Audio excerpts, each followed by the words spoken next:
Alright. Phoenix Wright, Ace Attorney.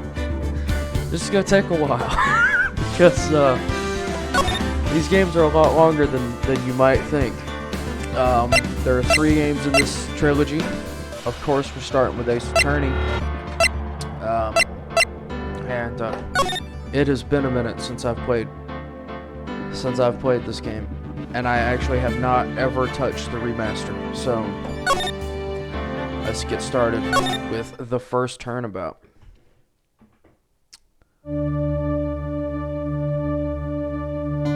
Getting an achievement just for launching the game. Alright, Capcom. Alright. Man, I first played through this series. Damn it. I can't get caught. Not like this. I've got to find somebody to pin this on. Someone like him. I'll make it look like he did it. Yeah, so anyways, as I was saying. Hang on. Yeah, August 3rd, 9:47 a.m. District Court, Defendant Lobby number 2. Yeah.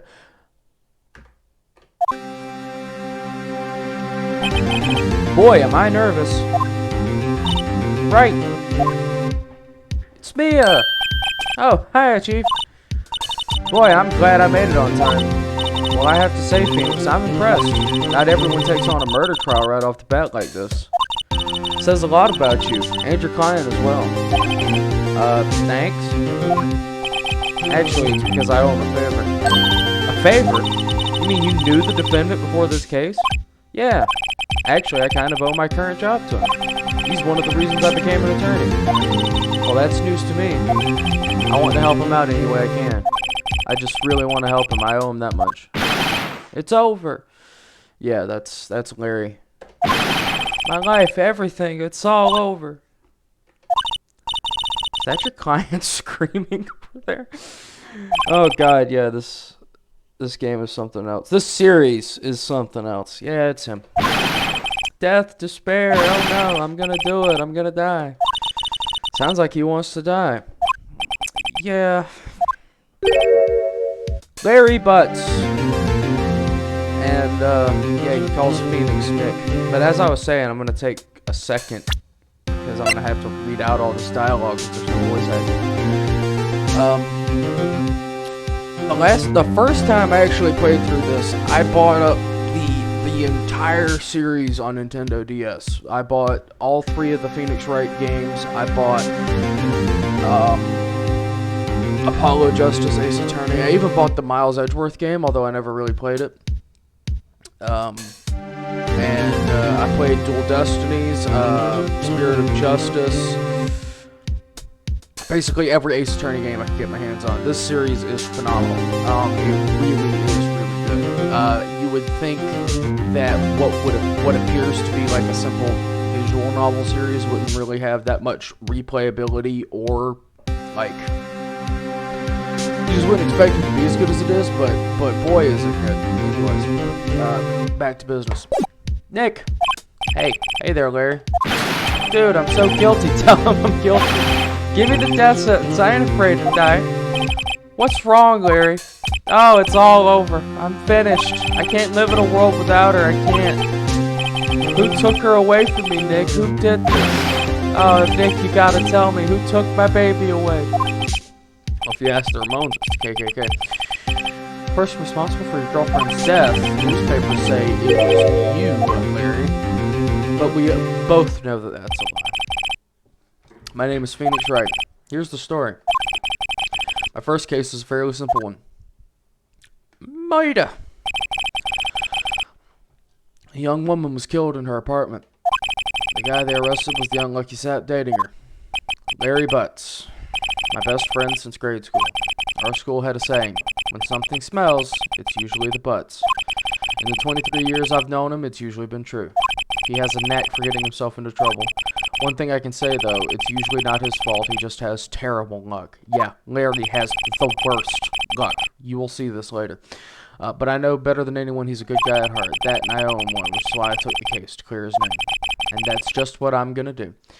Yeah, Larry has fucking awful luck. Like, actual...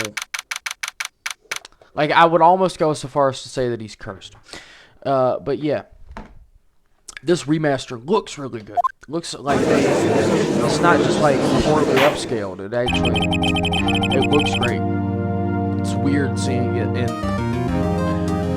It's weird not seeing it on like Nintendo DS postage stamp screen. Court is now in session for the trial of Mr. Larry Butts. Prosecution is ready, Your Honor. Fucking Winston Payne. Defense is ready, Your Honor. Excuse me, Mr. Wright. This is your first trial, is it not? Yep. I'm a little nervous. Your conduct during this trial will decide the fate of your client. Murder is a serious charge. For your client's sake, I hope you can control your nerves. Is the music a little loud?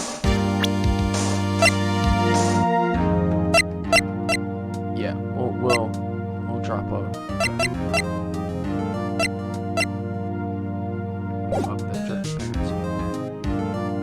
Oh, that looks better, yeah.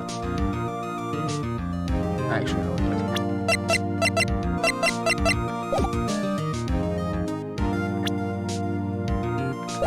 And I'm gonna always save before a trial. Always.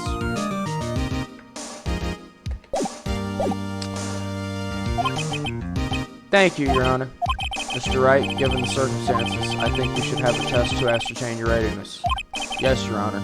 This is also a tutorial. Handshaking, eyesight fading. The test will consist of a few simple questions. Answer them clearly and concisely. Please state the name of the defendant in this case. It's Larry Butts. Well, that's Larry Butts, Your Honor. Correct. Just keep your wits about you and you'll do fine. Next question. This is a murder trial. Tell me, what is the victim's name? I know this one. Glad I read the case report cover to cover so many times. I forgot. I'm drawing a total blank here. Phoenix, are you kidding me? You don't know the victim's name, you shithead? Of course I know the victim's name. This is why, Cindy Stone. Just forgot temporarily. I think I feel a migraine coming on. Oh, you'll be feeling worse than a migraine here soon, Mia. Just press tab to check it any time, okay? Remember to check it often. Do it for me, please. I'm begging you. Mr. Wright, who is the victim in this case, you fucking asshole?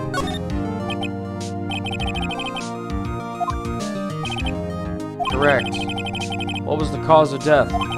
She died because she was beaten to death.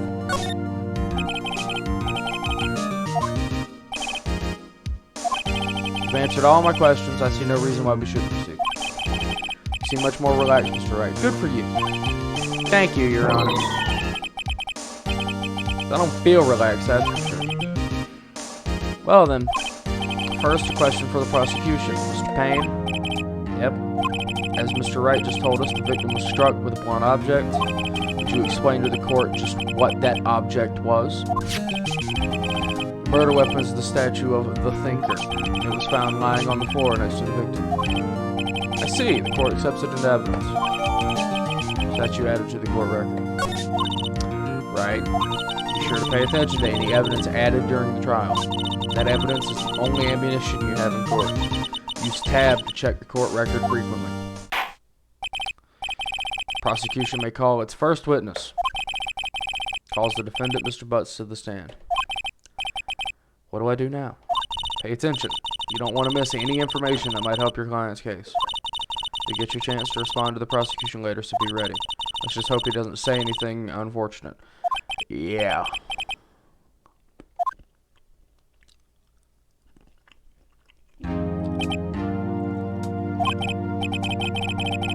Mr. Butts, is it not true that the victim had recently dumped you? Hey, watch it, buddy. We were great together. We were Romeo and Juliet, Cleopatra and Mark Antony. Great examples, lady. I wasn't dumped, she just wasn't taking my phone calls or seeing me ever. What's it to you, anyway? What you describe as what we generally mean by dumb. In fact, she had completely abandoned you and was seeing other men. She just returned from overseas with one of them the day before the murder. What do you mean, one of them? Lies, all of it, lies. I don't believe a word of it. Your Honor, the victim's passport. According to this, she was in Paris until the day before she died. Passport added to the record. Indeed, she appears to have returned the day before the murder. Dude, no way. The victim was a model, but did not have a large income. It appears that she had several sugar daddies. Daddies? Sugar? Yes. Older men who gave her money and gifts. She took their money and used it to support her lifestyle. Dude! You can clearly see what kind of woman this Miss Stone was. Tell me, Mr. Butts, what do you think of her now?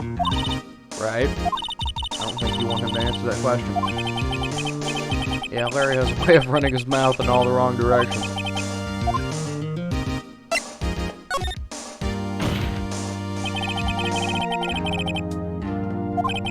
The question is irrelevant to this case. It sure fucking is Winston Payne.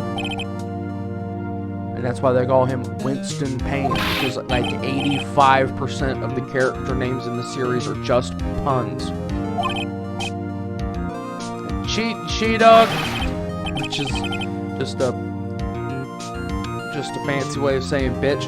I'm gonna die. I'm just gonna drop dead. Yeah, when I meet her in the afterlife, I'm gonna get to the bottom of this. Thanks, Larry. Let's continue with the trial, shall we? I believe the accused's motive was clear to everyone. Yeah. Yeah. Oh boy, this is not gonna look good. Next question. You went to the victim's apartment on the day of the murder, did you not? Well, did you or did you not? Well, maybe I did, maybe I didn't. God damn it, Larry.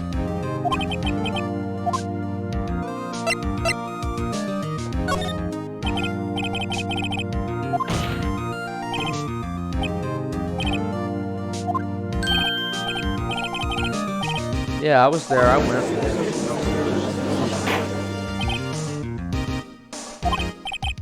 Well, dude, chill. She wasn't home, man, so like I didn't see her.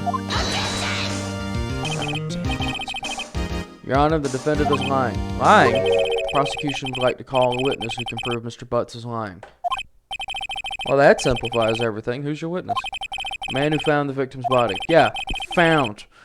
Just before making the gruesome discovery. He saw the defendant fleeing the scene of the crime.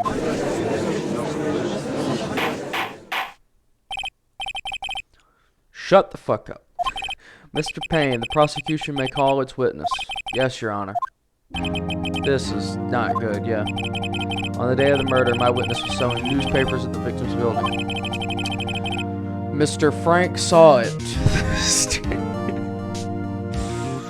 Fucking all of these names are puns, and they just get worse as the series goes on. Mr. Saw It, you sell newspapers, you sell newspaper subscriptions, this is correct? Oh yeah, newspapers, for sure. Mr. Saw It, you may proceed with your testimony. Please tell the court what you saw on the day of the murder.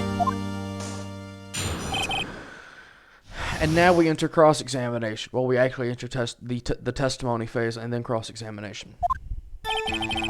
Oh, that soundtrack, that's so classic. I've heard this fucking music for like that, not thousands of hours, but many hours. I was going door to door selling selling subscriptions when I saw a man fleeing an apartment.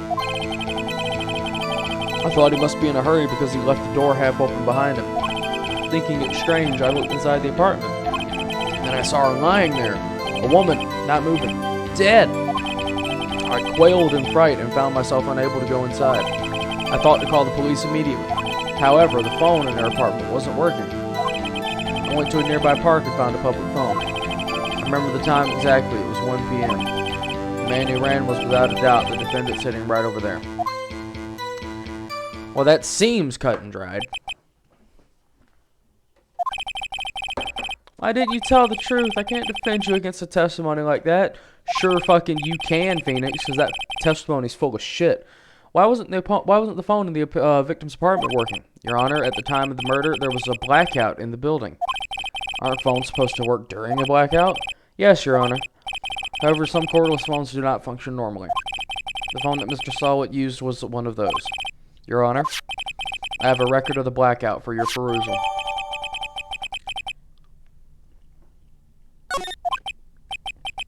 Now, Mr. Wright. Yeah. Yes, Your Honor. You may begin your cross-examination.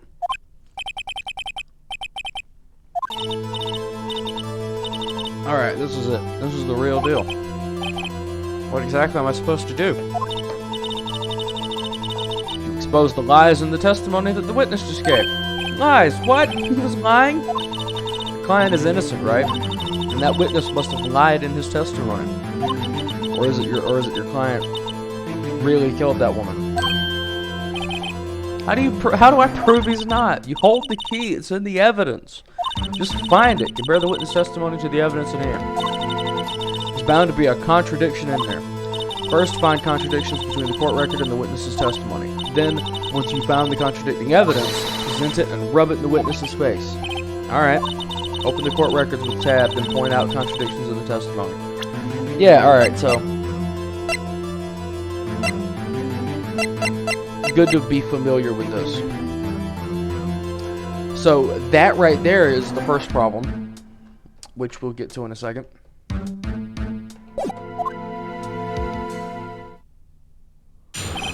Okay, so Ace Attorney 101, what do? Press everything. Isn't a man leaving an apartment a common sight? Find it odd you would take notice of him. I don't know. He just seemed strange to me, that's all. Like he was mad and yet frightened at the same time. Just like a criminal fleeing the scene of a crime. How convenient. The defense requests that the witness refrain from conjecture. Of course, but the witness means that the man he saw looked suspicious. So what happened next? Thought he must be in a hurry because he left the door half open behind him. Half open, you say? Yes, the door was open halfway, yeah? I watched for a moment, but no one came to close the door. That's odd in a big city like this, I thought. I see, and what happened next? I looked inside the apartment. What gave you the idea to do that? Well, the door was half open, you see. Isn't it only human to want to peek? We climb mountains because they're there. It's the same thing. No, it's not. Truer words have never been spoken. Anyone would look inside. Why did pain cut him off so quickly? So you looked into the apartment. What happened then? I saw her lying there. A woman, not moving. Dead.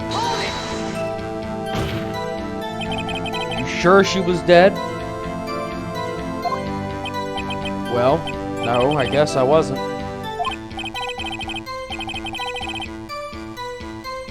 But she wasn't moving at all and there was blood everywhere. Well, that's a pretty good indication. Guess that will look fatal to anyone. Very well. What happened next? I quelled in fright and found myself unable to go inside.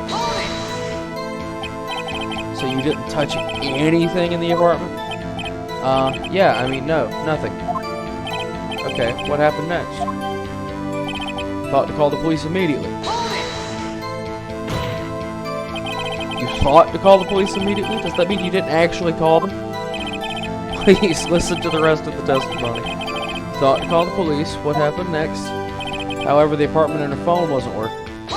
The apartment and her phone. Yeah, the phone in her apartment. The phone in her apartment wasn't working. Yeah, I mean, no, it wasn't. Right. But you said you didn't go into the apartment. Or did you? Oh, that? I can explain that.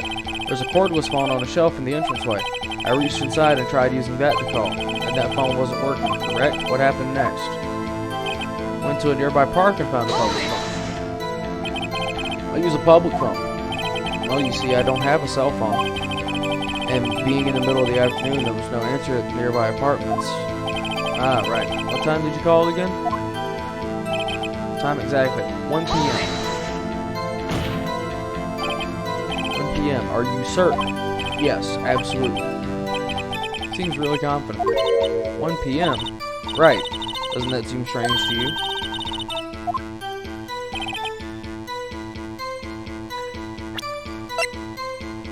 Yeah. Fucking dumb asshole. You found the body at 1 p.m. You're sure? Yeah, it was 1 p.m. for certain. Frankly, you're full of shit. Your statement directly contradicts the autopsy report. The autopsy notes the time of death as sometime after 4 p.m. There was no body to find at 1 p.m. How do you explain this 3-hour gap, asshole? Oh, that.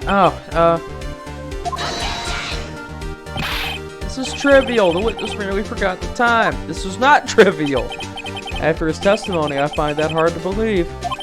Mr. Solid, why were you so certain that you found the body at 1 p.m.? Oh, that's a really good question. Great job. Way to put him on the spot.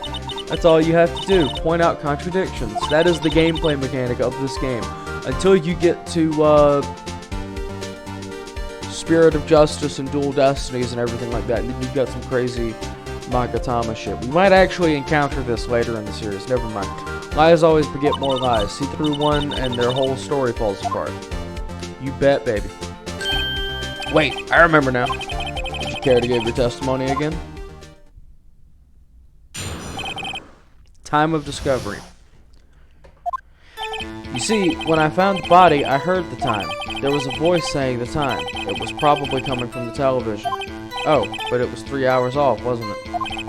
I guess the victim must have been watching a video of a tape program. That's why I thought it was 1 p.m. Terribly sorry about the misunderstanding. I can blow a hole in this dude's testimony right away. I don't even have to press him. Heard a voice saying the time on a tape program. Mr. Wright, you may cross-examine the witness. Right, you know what to do. I've got this one. Yeah, no, easy. You see, when I found the body, I heard the time. There was a voice saying, probably coming from the television. Oh, is that so, huh? Is that so? Hold it right there, asshole. The prosecution said there was a blackout at the time of the discovery. And this record proves it. Fuck! You couldn't have heard a television or a video. Son of a bitch! The defense has a point. You have an explanation for this, Mr. Solid? No, I find it quite puzzling myself. Quite. Oh, wait, I remember now. The court would prefer to hear an accurate testimony from the very beginning. These constant corrections are harming your credibility. Yeah, because he doesn't have any. Look at him. That you seem rather distraught. My apologies, Your Honor. It must have been the shock of finding the body. Very well, Mr. Solid. Let's hear your testimony once more, please. They're way too lenient. Like, the judge is way too lenient with these fucking people, because you have to correct their testimony about 1,000,000 times. Actually, I didn't hear the time. I saw it. There was a table clock in the apartment, wasn't there? Yeah, the murder weapon. The killer used it to hit the victim. It must have been what I saw. How did you know it was the murder weapon?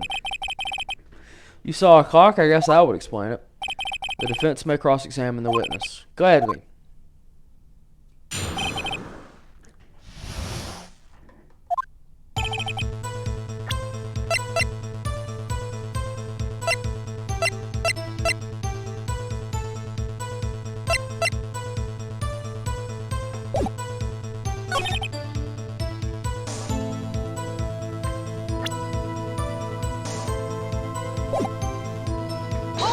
Press them on these table clock. Is there a clock? It's the first I've heard of it.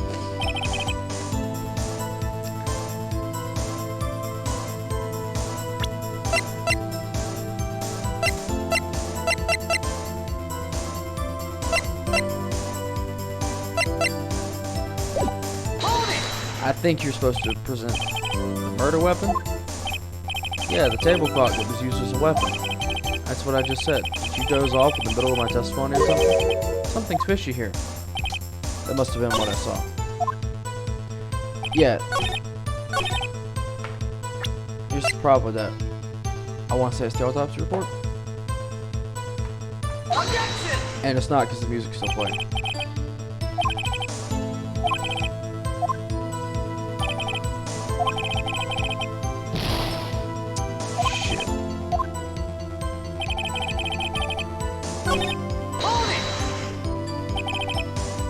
tell us that in the first place? I guess it just slipped my mind. I'm not, not really sure how it happened myself.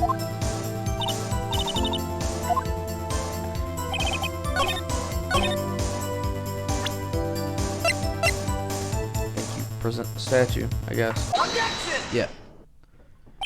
Wait just a minute. The murder weapon wasn't a clock. It was the statue. Now how was it supposed to be a clock? You with your objections and your evidence. Just who do you think you are? Just answer the question, fuckhead. Hey, I saw it there, okay? That's my name. I saw it. It's a clock. Your Honor, if I may. Yes, Mr. Payne. As the witness stated, the statue is indeed a clock. The neck is a switch. You just tilt it and it says the time out loud.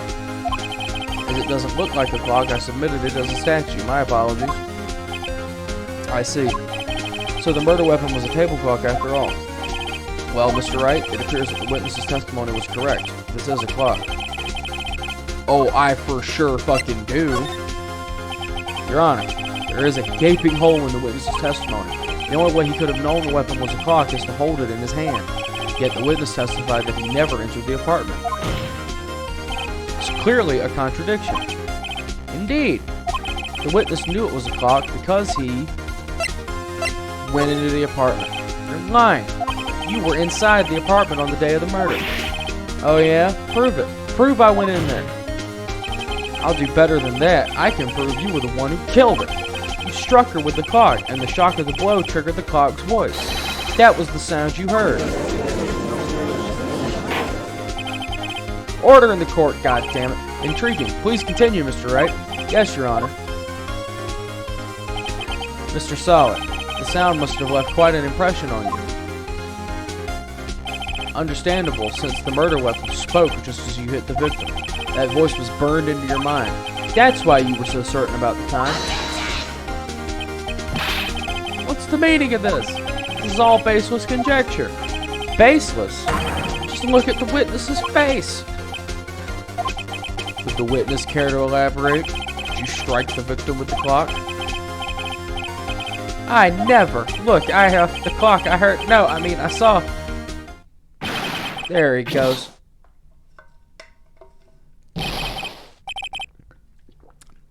Shut up, shut up, shut up. I hate you. It was him, I tell you. I saw him. He killed her, and he should burn. Burn! Give him death. Order, motherfucker! Your Honor, a moment, please. There isn't a shred of evidence supporting the defense's claims. Mr. Wright, Your Honor, you claim the sound of the witness heard came from the clock. Do you have any evidence? The whole case is riding on this. I better think it through carefully. Your Honor, the sound Mr. Solid heard was definitely this clock. A fact which is clear if you simply...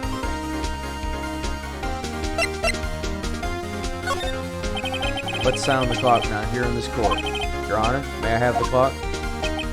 I asked the court to listen very carefully. I think it's 8:25. It certainly is a strange way to announce the time. Well, he is the thinker, after all. So, we've heard the clock. What are your conclusions, Mr. Wright? Mr. Payne, can you tell me what time it is right now? It's 11:25. Oh, fuck! As you can see, this clock is exactly 3 hours slow. Precisely the discrepancy between what Mr. Solid heard and the actual time of death. So, Mr. Solid, try to talk your way out of this one. You forgot one thing. Uh-oh. What's he talking about now? While it may seem like that clock is running 3 hours slow, it proves nothing. How do you know it was running 3 hours slow on the day of the murder? No problem, as a matter of fact. He's right. How am I going to prove that? So close, Mr. Wright. Seems you lack the critical evidence to support your claim. No, I don't. Yes, Your Honor. This means I cannot let you indict the witness. Unfortunately, this ends the cross-examination of Mr. Frank Solid. I come all the way down here to testify, and look what happens. You treat me like a criminal. A criminal! You lawyers are all slime. I almost had him. I know he's guilty. Sorry, Larry. I failed you. There's nothing I can do about it now? Incorrect. You have her passport. Not so fast, Mr. Solid. Mia, what's up? Listen up, you fucking idiot. Don't throw this one away. Not like this. Think. It's over. I can't prove the clock was slow the day of the murder. Nobody can prove that. Wrong. That doesn't mean you can't still win. Try thinking outside of the box. Don't waste time doubting the facts. Assume the clock was 3 hours slow and think through it. Ask yourself, why was the clock 3 hours slow? Probably because she got it in Paris. Figure out the reason, you'll have your proof. Right? Right? Can you think of the reasons why the clock would be 3 hours slow? Yeah, I can actually. Wait, maybe you can prove it. You must have some evidence somewhere that can prove it, right? Find it and let them have it. Oh, it's getting spicy. You say the clock was already running slow on the day of the murder. Have you found evidence to support this claim? I sure as fuck have. There's a piece of evidence from the court record that can prove my claim beyond a doubt. Ha! Tough words. Let's see you pull this one off. See this evidence to prove why the clock was running slow. It was passport. The victim had just returned home from abroad the day before the murder. As we all know, the time difference between here and Paris is 9 hours. When it's 4 p.m. here, it's 1 a.m. the next day there. The clock wasn't 3 hours slow, it was 9 hours fast. The victim hadn't reset her clock since returning home. That's why the time you heard when you struck her dead in her apartment was wrong. Proof enough for you, Mr. Solid? Or should I say, Mr. Did It? It's one of those infamous, like, defendant breakdowns. You'll still see a lot of those and a lot more extravagant ones. Order, goddammit! Booyah. Well, this case has certainly turned out differently than we all expected. Mr. Payne, your witness, he was arrested and has been taken away, Your Honor. Very well. Mr. Wright? Yeah? I have to say, I'm impressed. I don't think I've ever seen someone complete a defense so quickly. And find the true culprit at the same time. Thank you, Your Honor. At this point, this is only a formality, but this court finds the defendant, Mr. Larry Butts, not guilty, motherfucker.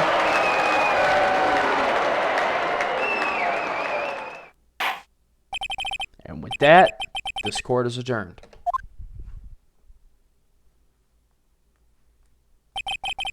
Turns out that Frank Solid was a common burglar. He posed as a newspaper salesman to check and see when people were out of the house. That day, when Larry went to her apartment, the victim wasn't home. After he left, Mr. Solid let himself in to do his dirty work. While he was searching her place, the victim returned.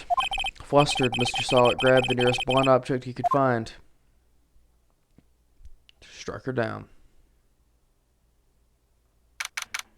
August 3rd, 2:32 p.m. District Court, Defendant Lobby, number 2. Still can't believe we won. Right, good job in there. Congratulations. Thanks. I owe it all to you. Not at all. You fought your own battles in there. It's been a while since I've seen a trial end on such a satisfying note. Never seen the Chiefs looking so happy. If she's this glad, imagine how Larry must feel. My life is over. Larry, you stupid fucking moron. What's wrong? Oh, Nick, don't worry about me. I'll be dead and gone soon. Good. Wait, what the fuck are you talking about? Larry, you're innocent. The case is closed. But my Cindy Wendy's gone, man. Gone forever. Larry, she was Nah, never mind. Congratulations, Harry. Harry.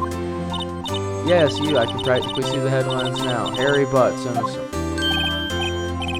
Thanks, I really owe you one. I won't forget this ever. Let's celebrate. Dinner? Movie? My treat. You're broke, Larry. Oh no, I couldn't. Hey, I was the one who got you off the hook, asshole. Hey! Here, take this. It's a present. A present? For me? Wasn't this the murder weapon, Larry? Actually, I made this clock for her. I made one for her and one for me. Really? You made this? Well, thank you. I'll keep it as a memento. Yo, Nick, can you believe it? I was so into that chick. And she was just playing me for a fool. We've all been there. Don't that make you just want to cry? Not really, Larry. Not really. I tell you the truth, I don't really care. Are you so sure? Excuse me? I think she thought quite a lot of you in her own way. Nah, you don't gotta sympathize with me, it's okay. Oh, I'm not just sympathizing, really. Isn't that right, Ray? Don't you have something to show your friend? Do I? Something that proves how she felt about it? Oh, yeah, right. What the heck is she talking about?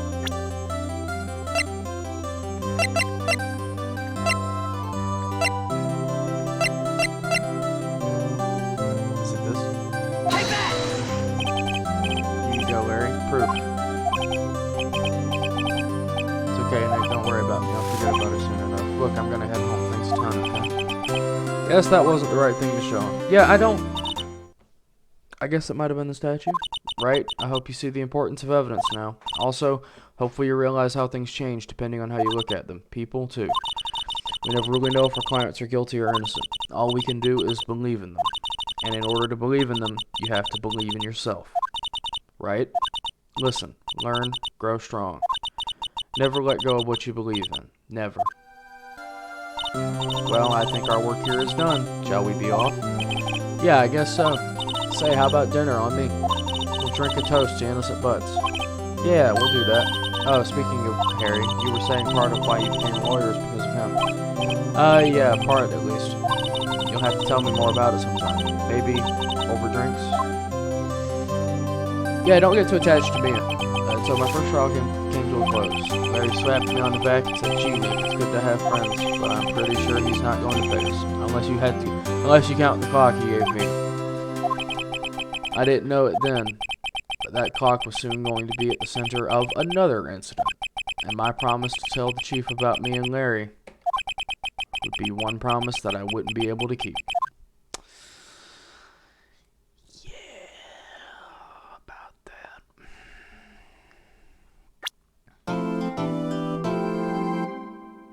Brand new episode has been added.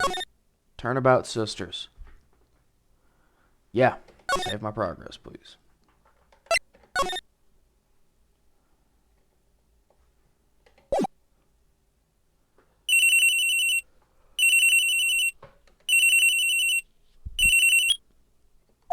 Hello, this is Maya. Hey Maya, it's me. Mia, what's up? You haven't called in a while. Sorry, I've been so busy. How have you been? Well, lonely, and it's all your fault. Nah, I'm just teasing. I've been great. I'm finally getting used to having my own place. That's good to hear. Actually, I'm calling because I have a favor to ask. I know. You want me to hold evidence for you. Sharp as always. There's a lot of buzz about the upcoming trial. I just don't feel safe keeping the evidence here. I gotcha. So what is it this time? It's a clock. A clock? Yeah, it's made to look like that statue, the thinker, and it tells you the time. I thought you might like it. You always like toys. Hey, I'm not a little girl anymore, sis. Now, you know I'm only teasing. I should probably tell you the clock isn't talking right now. Huh? It's not working? That's lame. I had to take the clockwork out. Sorry, I put some papers inside instead. Papers? Is that the evidence then? Well, there's a possibility it might turn out that way, yes. Can you come by the office tonight, say 9 o'clock to pick it up? I'll be in a pre-trial meeting until then. Okay, but I expect dinner, something good. Like burgers. I could really go for a good burger. Can't we all, Maya? Okay, we'll hit the usual joint. Alright, it's a deal. Alright, see you later. Yep, I'll be waiting. Conversation recorded September 5th, 9:27 a.m. September 5th, 8:57 p.m. Fay & Co. Law Offices. Now, Miss Fay, I'll take what's mine, the papers. I'm sorry, but I can't give you what I don't have. Miss Fay, you're a poor liar. Why, I see it right over there. That must be the thinker that swallowed those papers. How could you know? Oh, you are not cogniferous of my background? Gathering information is my business, you see. I should have been more careful. My dear Miss Fay, I am so very sorry, but I am afraid I must ask you for one more thing. Your eternal silence. Farewell, Miss Fay.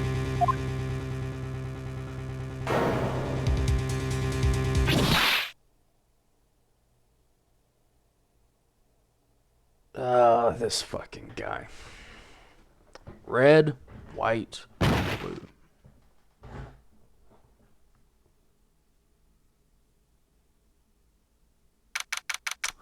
September 5th, 9:08 p.m. Fay & Co. Law Offices. Uh-oh, I'm late. Huh? That's strange. Guess the chief left without me. She said her sister was coming over, so we should all go out for dinner. What's that smell? What? Mia, maybe she's in her office.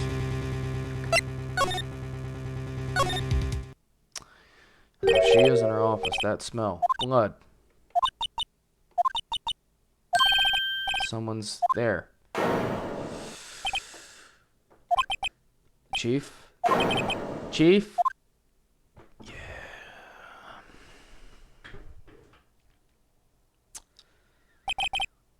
Who are you?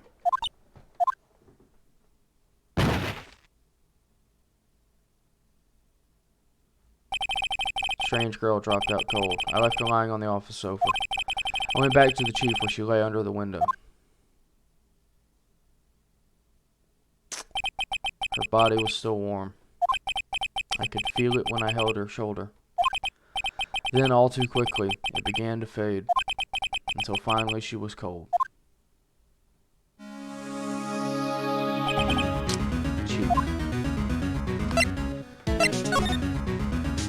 Ah, okay, yeah, so this is using old school controls, alright. It's encrusted with dried blood. How ironic that this became the murder weapon. Some shards of glass were scattered on the floor. They seemed to be the remains of a glass light stand.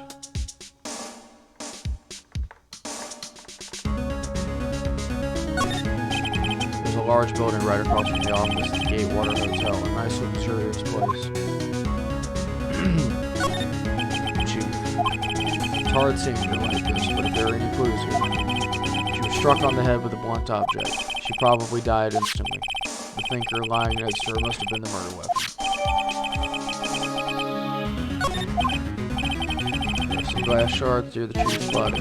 Must be pieces of the glass light stand lying broken in the back of the room. Nothing else that seems like a clue. Piece of paper. Must have fallen from Mia's hand. What could it be?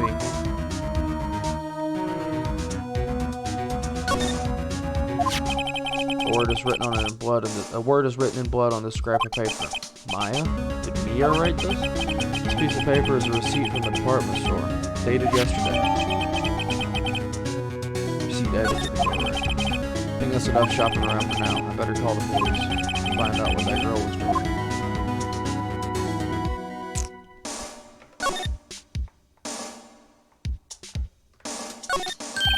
Right, I better call the police. That's funny. Two of the screws on the receiver are missing. Looks like someone was halfway through taking it apart. Police, please, come quick. What was that? Someone screaming from outside the window? She's staring right at me. She's holding a phone in her hand. It's fucking April, May.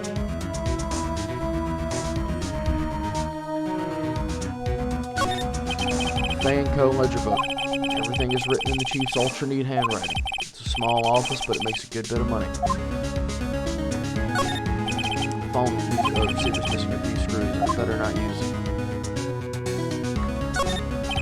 Surprisingly, the chief was never good with machines. About all she used the PC for was email. She picked this ancient model up at some garage sale for practically nothing.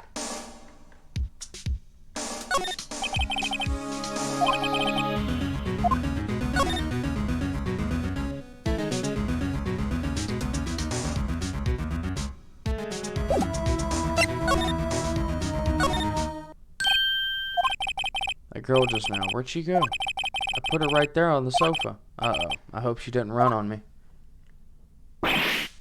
Jesus! Don't scare me like that. Excuse me, but who are you? It's okay, I work here. Maya. Maya Fey. Maya Fey? Maya. So Mia was writing this girl's name. Maybe I should show her the receipt? I never thought there'd be a use for evidence like this outside the courtroom.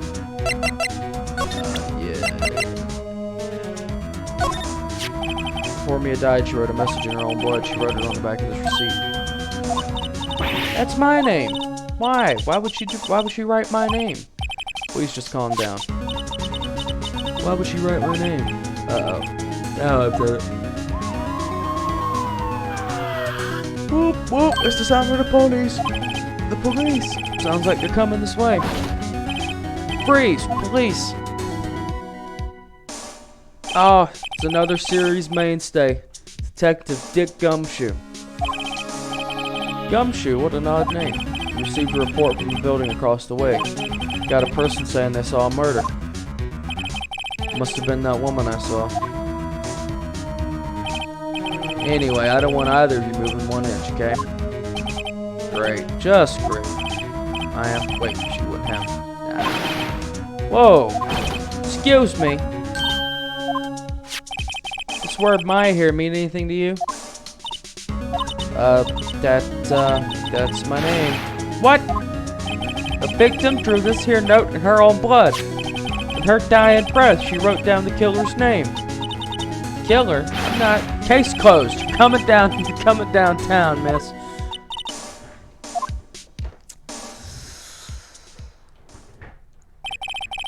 Mia's younger sister Maya was arrested on the spot. Was taken in for questioning and didn't get out until the next morning. My eyes were heavy, knees weak, and so were my arms. But whatever. My eyes were heavy, but I couldn't sleep. Sat around waiting for visiting hours to begin at the detention center. I had to talk to Maya as soon as possible.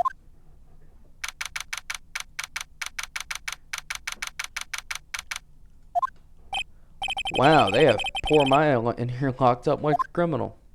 Oh, it's you, the lawyer. Good morning. Good morning. She looks so tired. Are you going to be my attorney? Well, that's what I wanted to talk to you about. Of course I will.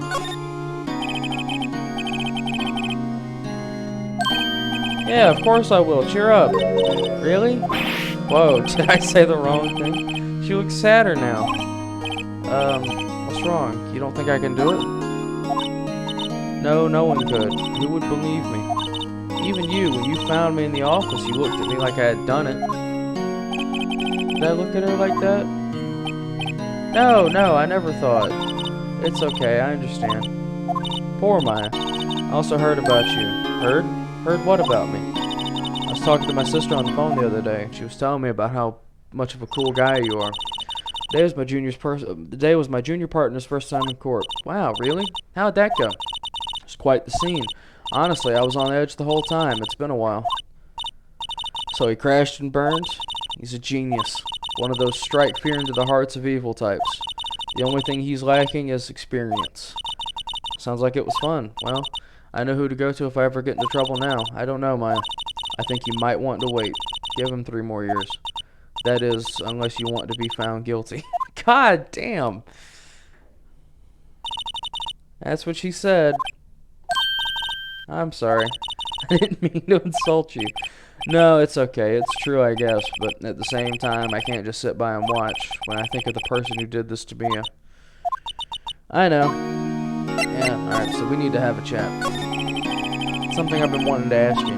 Yeah. What's with the getup? Oh, this? This is what all acolytes wear. It's my uniform, you could say. Acolyte? People in religious training? What is it you do? Oh, it's nothing strange, really. I'm a spirit medium. Yeah, nothing strange. Spirit medium in training. Did you tell me about the day of the murder? Yeah, let's see. That morning I got a call from my sister. She wanted me to hold on to a piece of evidence for an upcoming trial. Evidence? Yeah, that clock shaped like the thinker, the one Larry made. How could that have been evidence in a case? Right, she said something about that. I remember. Do you want to hear it in her own voice? Her own voice? Yeah. I'm pretty sure our conversation is on my cell phone. You recorded it? Yeah, I forgot how to delete these things. Yeah, please, for the love of God, because that'll be useful later. So you say you have a conversation with your sister on your cell phone? Let's hear it. Right. Oh, I just remembered that detective took my cell phone. Sorry. Oh, right, of course. We'll have to go down there and get it. Let's go down to the precinct and get it. I'll write you a note so you don't forget, okay? Sure, thanks.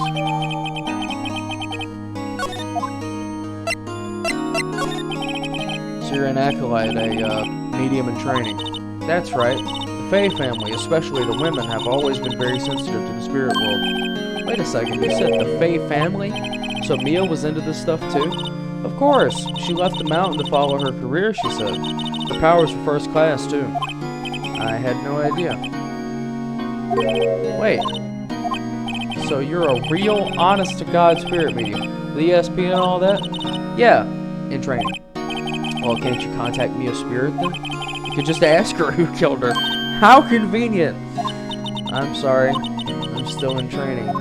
I couldn't do something on that level. I thought that would be too easy. Something the matter? I was wondering, could I ask you a favor? This is the address of a famous lawyer. My sister gave me this a long time ago. She said if I was ever in trouble, I should call him. And, well, I'm in trouble. Do you think you could go ask him to represent me? Yeah, sure. Sure, why not? I'll go ask. Thank you so much. I have no one else to turn to. Say, what about your parents? I see. Don't worry. Leave it to me. Thank you. The trial's tomorrow at 10 o'clock.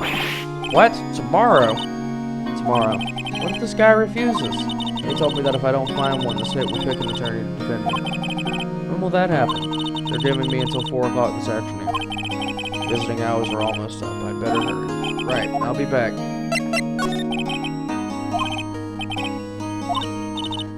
Oh, it's okay. All I've been doing for the last few hours is talking about it. I've kind of got used to it. Let's see. That morning I got a call from my sister. She wanted me to hold it. I think you're practically qualifies as a serial murderer now. So then when did you arrive at the office? It was right around 9 o'clock. The lights were off and I could smell blood. Then I found her, my sister. Thanks, Maya. That's all I need to hear for now. Right. So we need to skedaddle. We need to go to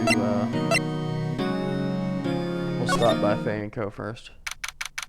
September 6th, Faye & Co. Law Offices. The office is filled with police officers. They're all busily searching for clues. Hey, you there! This is a crime scene, pal. No trespassing. Sorry. Don't I know you from somewhere? Wait, you're that Butts guy, aren't you?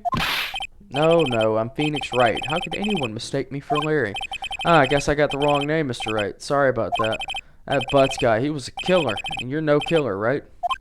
He was proven innocent. Right. And you are... Gumshoe, wasn't it? Dick Gumshoe? Right. At your service. Hang on. That's Detective Gumshoe to you, buddy. Anyways, get the name right. And don't go calling me Dick. Hey, Dick, get over here. Yes, sir. Be right there. You're her lawyer, right? If you got business here, you better do it quick. Oh, he thinks I'm Maya's lawyer. Good. About Maya. Yeah, I'm looking forward to the trial. Sorry, pal, but this is one trial you aren't going to win. Why do you say that? The city's put Prosecutor Edgeworth on the prosecution. Oh boy, Edgeworth. One of the coolest guys in the series. I'm sure you know that means. I'm sure you know that what that means. You being a lawyer and all. You betcha. About Miss Faye. Did you do an autopsy yet? You want to know the results, huh? Don't you look at me like that. It's no use. She might have been your boss, but that doesn't mean you get any special treatment. Alright. You can see the report, but that's all.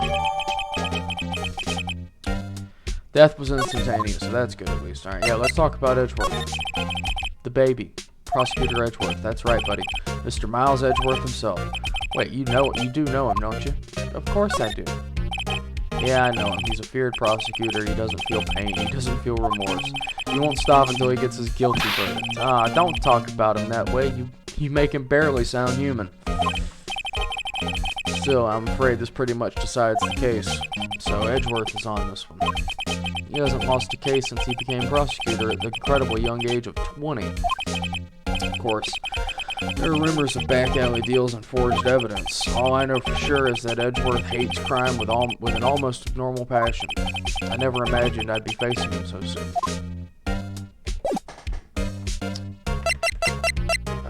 I guess we're not getting the cell phone out of him just yet. Let's go talk to Grossberg.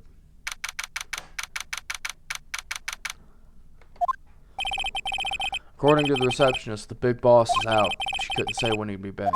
It must be hard to keep track of everything when you're a famous lawyer.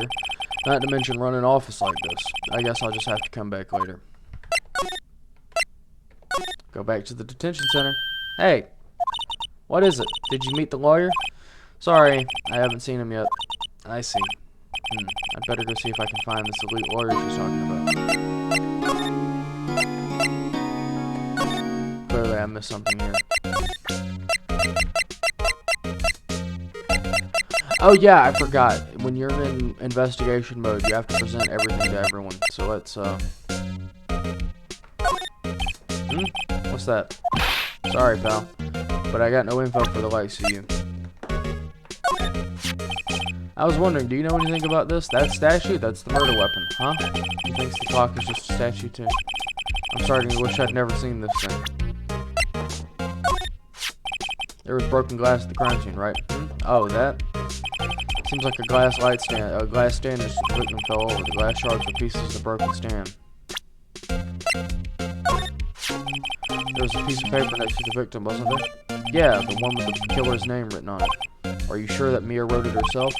Given the condition of the writing, it's hard to say if it was her handwriting or not.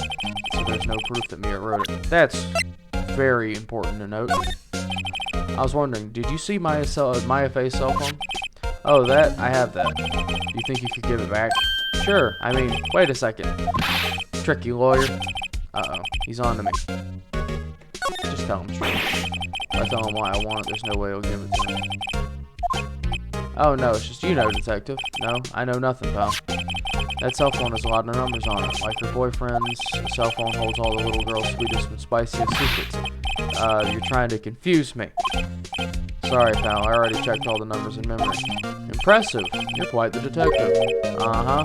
Oh, here, you can have the phone back. There weren't any suspicious call records in there after all. Seems you didn't notice the recorded conversation. That's because Dick Gumshoe is... He's not very bright. We'll leave it at that. Check the court record to hear the recorded conversation. I guess I've asked all the questions I need to. You all done? Yeah, thanks. I'll be heading out now. Oh, wait. One more thing I wanted to mention to you. I don't suppose you're planning on talking to that witness. Anyways, you better not. No influencing the witnesses with your lawyerly ways, pal. Come to think of it, I had completely forgotten about her. Pardon me. The witness? Yeah, Miss April May. Sorry about this, but I can't tell you anything about her. Well, you just have told me her name, Miss May, huh? So you sent her home already then. Uh-huh. You're trying your lawyerly tricks on me now. She's not to go outside her room until the trial, so she's still in the hotel across the way. I guess I should know better than to try to get a detective to leak information. You got that right, buddy. Time to pay a visit to Miss May.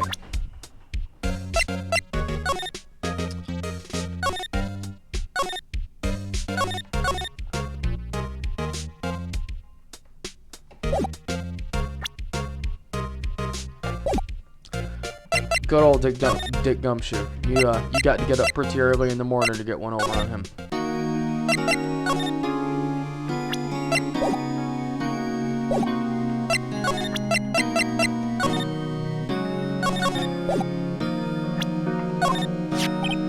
Hey, I got your cell phone back.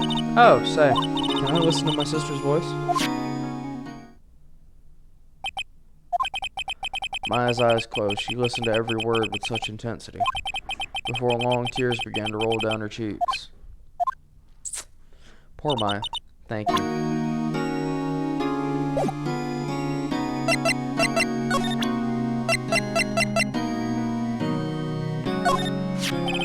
Remember that receipt? You mean the one with my name on it? Any idea why she...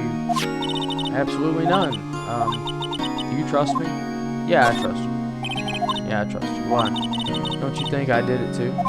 No, I don't. Not really. It's just a hunch, but that detective thinks I did it.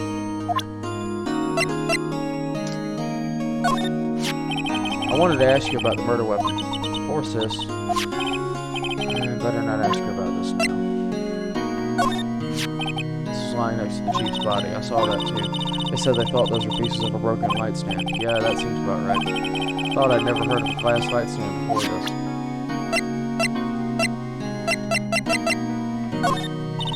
Sorry, I've never seen that before. Yeah,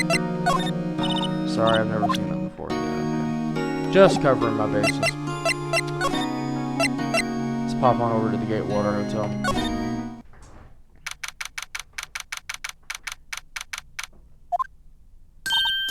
Well, hello there, handsome. Hi? Smooth, right? Real smooth. You're the lawyer, aren't you? The detective told me. He said, don't say nothing to that asshole, buddy. Memo to self. Thank Detective Gumshoe for making my job harder. This is all like something out of a movie. It's all so exciting, I can hardly contain myself. Yes, your sprite shows that. Let me go freshen up so I can look the part of the beautiful eyewitness. Pity the lawyer that has to cross-examine this one. It's gonna be you, buddy. There's a screwdriver stuck in this drawer. I wonder what's inside. Let's take a look. Hey!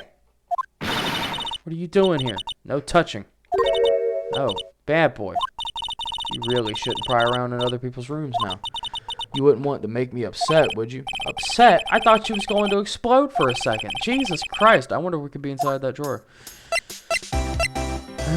Yeah, so let's talk to Miss Cans here. Let's talk about what you saw. Do you think you could tell me something? I need you to describe what you observed at the time of the incident.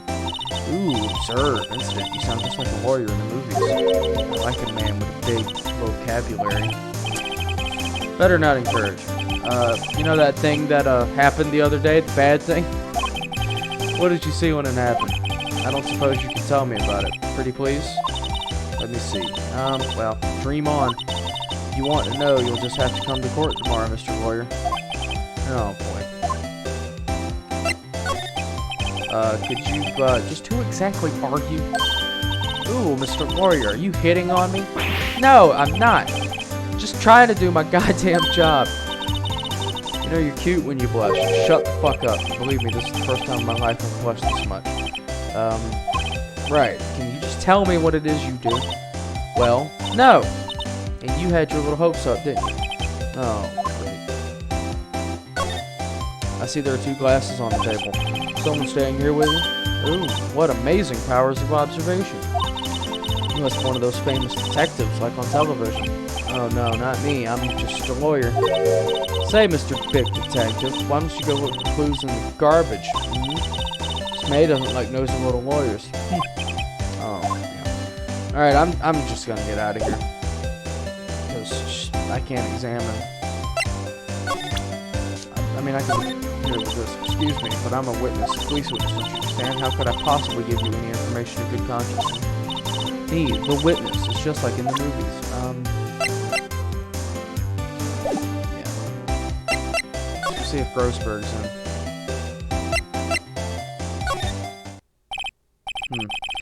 Seems like Mr. Grossberg is out. Well, maybe I should just wait for him to come back. Yep. There he is. So, you're the one they say has been looking for me. Yeah, that's me. He even looks even grander than I imagined. By grander, he means fatter. That badge on your collar. Ah, so you're a lawyer, are you now? Yes, sir. I am. And what do you want? I'm not particularly busy these days. Please, proceed. Not busy? Then how come no one could get in touch with you? Something the matter? You came to see the one and only Marvin Grossberg, did you not? Well, here I am, boy. What do you want? Out with it. Well, sir, actually, it's about my FA. Ah, yes, my FA. Go on. Why the strange reaction, buddy? Acha-cha. I'm really quite busy here, son. I can't go taking cases on a day's notice. No, it's quite impossible. Wait a second, goddammit. How did you know the trial was tomorrow? Anyway, I'm afraid it's entirely impossible for me to represent her. Sorry.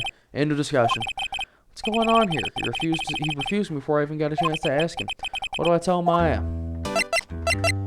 Let's ask him some questions. How can you just refuse like that? Please tell me, why won't you take the case? Well, you see, it's just I'm busy, you see. But the client is Mia Fey's sister. Mia trusted you. She knew her sister would be in good hands. Yes, of course. I know that. However, sorry, but I must refuse. Sorry, goodbye. Creep. Fine. I don't have time to argue with you anyway. I'll go look elsewhere. I think not. Huh? Did you say something? I think not, I said. What do you mean? I'm terribly, terribly sorry, but I'm afraid that no lawyer worth their salt will take on this particular case. Terribly sorry, my boy. Why? I cannot say. I beg your pardon, but could you leave now? I've got nothing more to discuss with you. What's going on here? How did you know Mia Fey? She worked here a long time ago. Quite the apprentice, that one. Learned my techniques in the blink of an eye. She left one day, quite suddenly. She had a mission, you see. A mission? You could see it in her eyes. She followed it with a burning passion. Never looked back, that one. Yeah, let's ask about that fucking painting that looks like Quigley, I think. Is what I'm trying to think of. Ah, you noticed. It's my pride and joy. Impressive, isn't it? Well, isn't it? The color of the sky, the hue of the sea, the weave of the straw hat. It's worth at least $3 million. I have no intention of parting with it, of course. No, I won't sell it, not even to you. I wasn't interested. It's not for sale. I'm not buying. Jeez.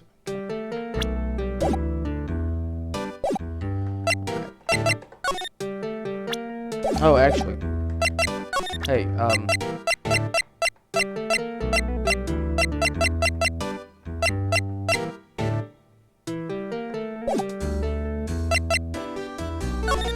let's just go talk to, yeah, I guess. I thought we were gonna show him the letter.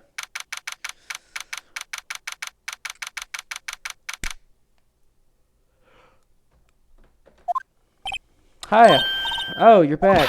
Did you find the lawyer? Well, yeah, we found him. Didn't seem healthy. He was all skin and bones. What really happened? You don't mean he refused to help? Yeah. I see. I've been abandoned then.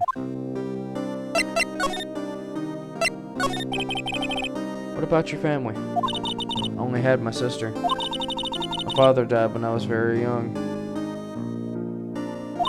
And I don't know where my mother is. Don't know? So she could still be alive? Women in my family have been mediums for generations. They say a lot of spiritual power runs in our blood. About 15 years ago, our family was involved in an incident. There was a man and he ruined our mother's life. After that, she disappeared. Several years after that, my sister announced she would become a lawyer and she left the mountain. So you live by yourself? Yeah, I've gotten used to it. Oh, also, I had to become independent or I would lose my powers. I feel bad for her. All by herself up on that mountain. So who was this man who ruined your mother? About 15 years ago, there was an unusual murder case. Made quite a stir. Everyone was talking about it, apparently. The police were running out of leads and they were getting desperate. They didn't use a spirit medium, did they? The police convinced my mother to try and contact the victim. Wow. So, what happened? The case was solved, we thought. You thought? The man my mother helped the police capture was innocent. The police's consultation with a medium had all been carried out in secret, of course. But a man found out about it and leaked it to the press. He told all the papers that my mother was a fraud, and the media jumped on it big time. My mother became the laughingstock of the nation. I see. White. Excuse me? White? That was his name. My sister told me. White? Just a little longer now before the state-appointed lawyer comes, I guess. 4 p.m. Time's up. What should I do? Should I just leave her and go home? I've made up my mind. I'm going to defend you whether you want me to or not. Why? Why? Well...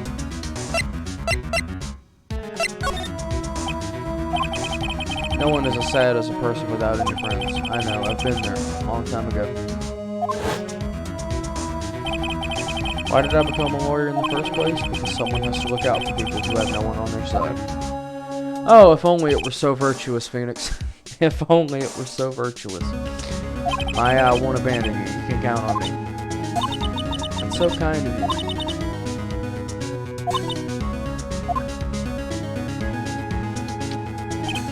Well, let's fight this one and get you out of here. Right, thank you. Oh, she smiled at last. She looks like an entirely different person. One last question. You are innocent, right? Yes. And I trust you. So if you trust me, so you trust me too, okay? It's a deal. So what next? There's something that's been bugging me. Just what was inside that strange woman's drawer? It was up. I can't say what it was, but I know exactly what it was, and we'll see in just a second. It was when I tried to look into the drawer that she got all defensive. There has to be something in there. I know exactly what it is, because I'm very familiar with all these cases. Let's go to the Gatewater Hotel, see if she's fucked up yet. Good afternoon, sir. Excuse me, you are... I beg your pardon, sir. I am the bellboy of this establishment at your service, sir. Oh, right. I've just come up to deliver room service, sir. Do you know where Miss May might be? I believe our guest Miss May is currently using the, facilities. If you've no need of anything, I'll be taking my leave. Please, stay as long as you like. Enjoy. Yeah. Wait, no. Hey, come back here a second. Why does it seem like every time I come up here, I end up embarrassing myself? Now's my chance to snoop around a little bit. I almost forgot. Jesus! Yeah, you came back so quick. Might I ask you to inform Miss May that there is a message for her? Please tell her that Mr. White of Blue Corp phoned. Oh, right, sure. Mr. White of Blue Corp. Where have I heard that name? White. That was his name. My sister told me. White was the name of the guy who ruined Mia and Maya's mother. Yeah, Red White. Real fucking asshole. Could it be a coincidence? There's a screwdriver sticking out of that half-open door. Now's my chance to see what's inside. What do we have here? A wiretap. What would a woman like her be doing with a thing like this? I think this technically counts as illegally obtained evidence, but don't worry about it. Don't worry about it. There's definitely something suspicious about this Miss May. Why would she have something like this in her hotel room? There's a story behind all this, I know it. Alright, I'll be using this bit of evidence in tomorrow's trial, that's for sure. For Maya's sake, I'll get to this woman's bottom. Wait, I mean, you know what I mean.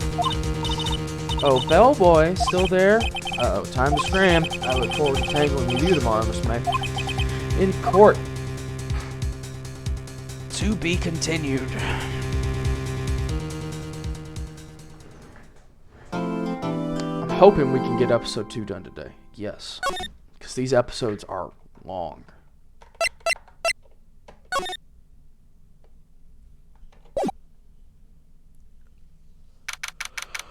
September 7th, 10 a.m. District Court, courtroom number 1.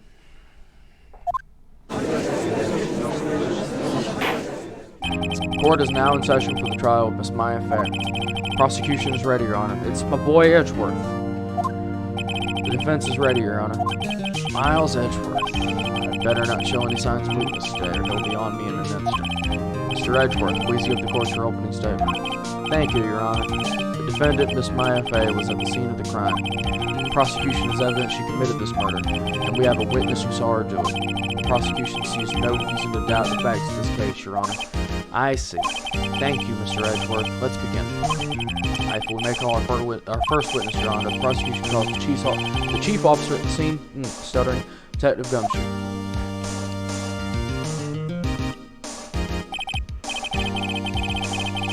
Please state your name and profession to the court. Sir, my name is Dick Gumshoe, sir. I'm the detective in charge of the homicides down at the precinct, sir. Detective Gumshoe, please describe for us the details of this murder. Very well, sir. Let me use this floor map of the office to explain. The body was found by the window here. And the cause of death? Also blood due to being struck by a blunt object, sir. The murder weapon was a statue of the thinker found next to the body, sir.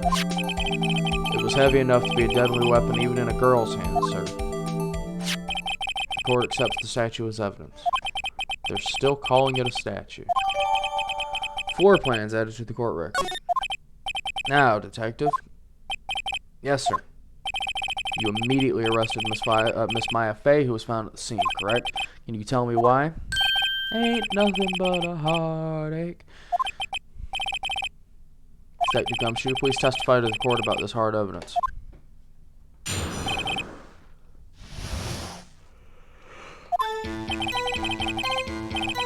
Excuse me. Pardon. As soon as the phone call came in, I rushed to the scene. There were 2 people there already. The defendant, Miss Maya Fey, and the lawyer, Mr. Phoenix Wright. I immediately arrested Miss Maya Fey. Why? We had a witness account describing her. The witness saw Miss Maya Fey at the very moment of the murder. The very moment, you say? Very well, Mr. Wright. You may begin your cross-examination. Yes. Cross-examine what? I couldn't see a single contradiction in that testimony. Maya just threw something at me. What's this? When my sister couldn't find any contradictions in a witness's testimony, she would bluff it and press the witness on every detail. The witness always slips up and says something wrong. It worked lots of times. Should have expected Maya would know some of her sister's tricks. Alright, let's give this a try. Yeah, you just fucking press everything. I mean, everything. Something the matter? No, Your Honor. I'd like to begin my cross-examination. I didn't get something thrown at me.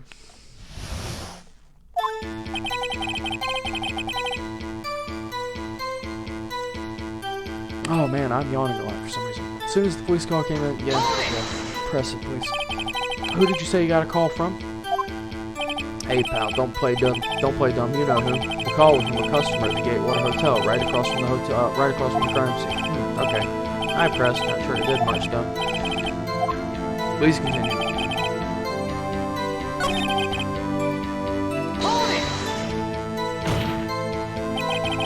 You absolutely sure it was us?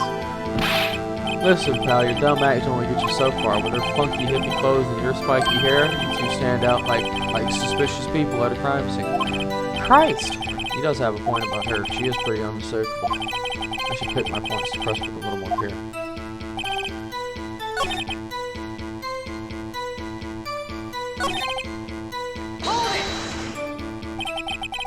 Hold on just a second. Yeah? If I heard correctly, you said you arrested her because you had hard evidence. You did it, correct? Huh? Did I say that? Me? I heard you say it. You did say it. You said it. Exactly what about the suspicious woman in Pink's claim was hard evidence? What? Miss May isn't suspicious, and she sure isn't Pink. Well, I guess she is Pink. It's enough. Detective Gumshoe, do you have any more solid proof other than her claims, Detective? I guess pressing can have its advantages. Yes. But, sorry I got the order of things mixed up in my testimony, Your Honor, sir. There was something I should have told you about first, Your Honor. Very well, Detective. Let's fucking try it again. Hard evidence. What you got? Show me what you got. After securing the suspect, I examined the scene of the crime with my own eyes. I found a memo written on a piece of paper next to the victim's body. On it, the word Maya was written clearly in blood. Lab test results showed that the blood was the victim's. Also, there was blood found on the victim's finger. Before she died, the victim wrote the killer's name.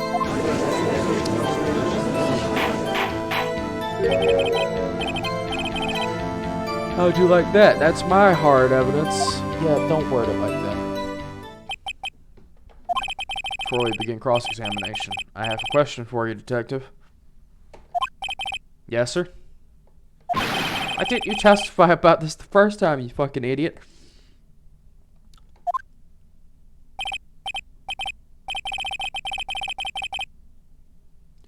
I'm real embarrassed. I forgot about it. Try to be more careful. Defense may begin its cross-examination.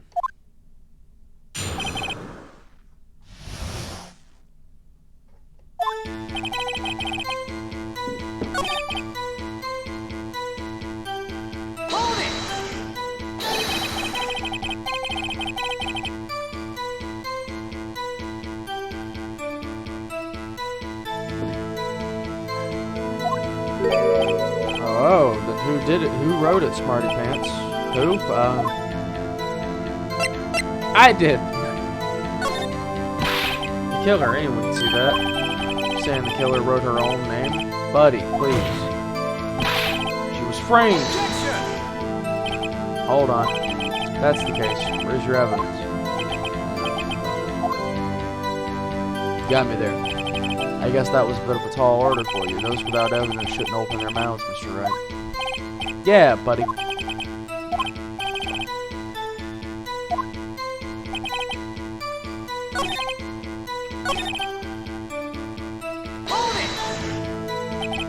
Which hand was the bloody finger, detective? The right hand. She was right-handed. Haha, nice try. I guess it wasn't too hard to see what I was getting at. Detective Gumshoe, you get a lot of cases where the victim actually writes the killer's name? Sure, it happens all the time in the books and movies. This is the movie, detective. Let's talk about reality, shall we? I guess I haven't heard of many cases, no. Don't you find it a little odd if the victim would write down a name? Especially the name of her own sister? Yeah, actually, you got a point. Stop right there. The witness's opinion on the matter is irrelevant. The facts are clear. The victim wrote down the name of the accused. The victim told us the name of her killer.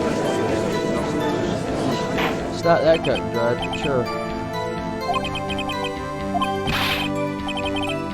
That's right, what he said. That's his whole testimony. There has to be a contradiction in there somewhere. So, let's just press on everything. Did you find any evidence?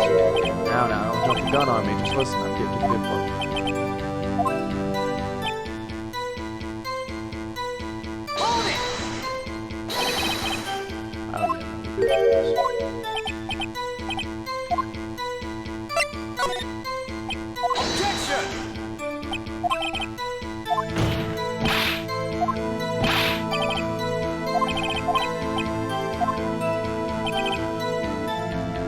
I wonder what dialogue you give this at.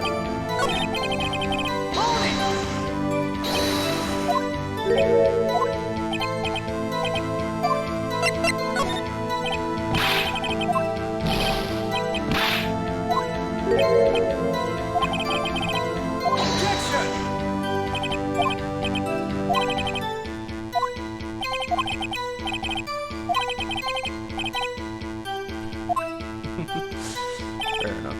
Amateur. How dare you call me an amateur?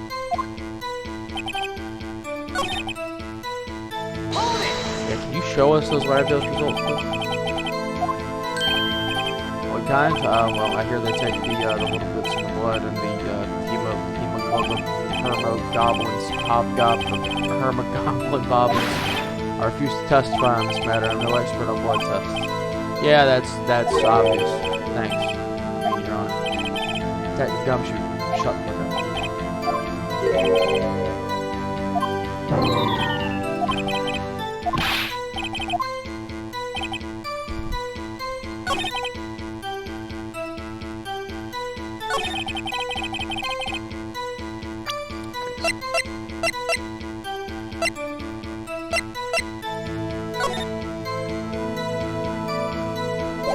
I gotta look through what we got.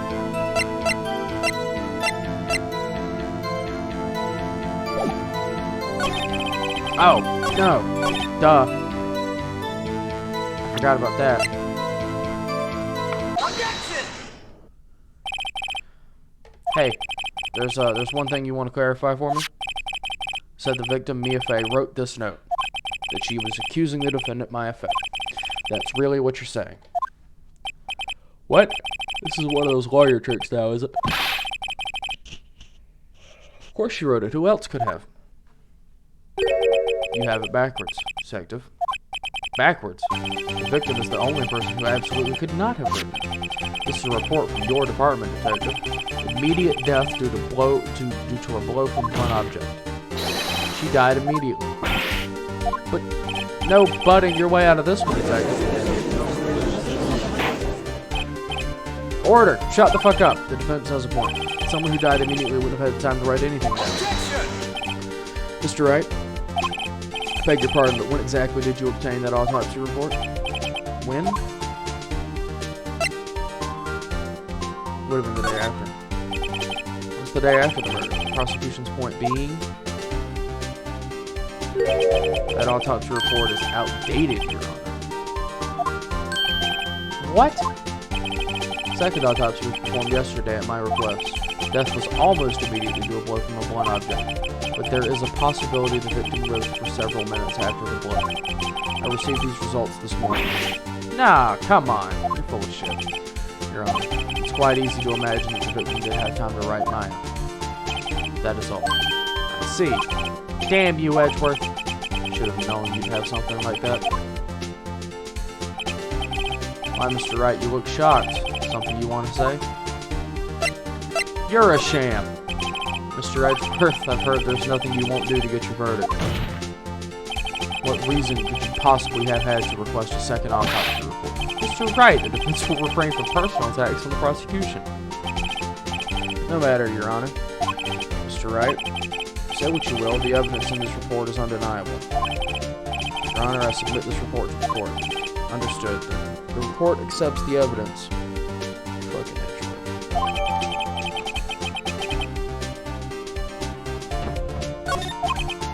Get low to this guy. Well, Your Honor, the evidence strongly suggests the killer was identifying the victim. I suppose that's the obvious conclusion, yeah. Darn, this isn't good. The prosecution would like to call its next witness.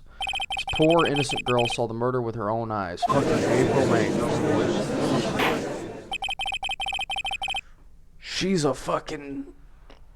She's a real battle axe, that one. Yeah, exactly. What part of her is innocent? She's got two big pieces of innocence. You know, you get what I'm saying. Witness, your name, please. April May. At your service.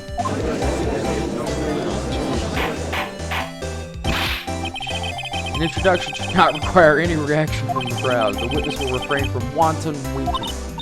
Ah, yes, Your Honor. This is not good. She's already captured the heart of every man in this courtroom. Tell us, where were you on the night of September 5th when the murder occurred? Gee, I was, like, in my hotel room. I checked right in after lunch. And this hotel is directly across from the Fanco Law offices. Mm-hmm, that's right, big boy. Please testify to the court about what you saw.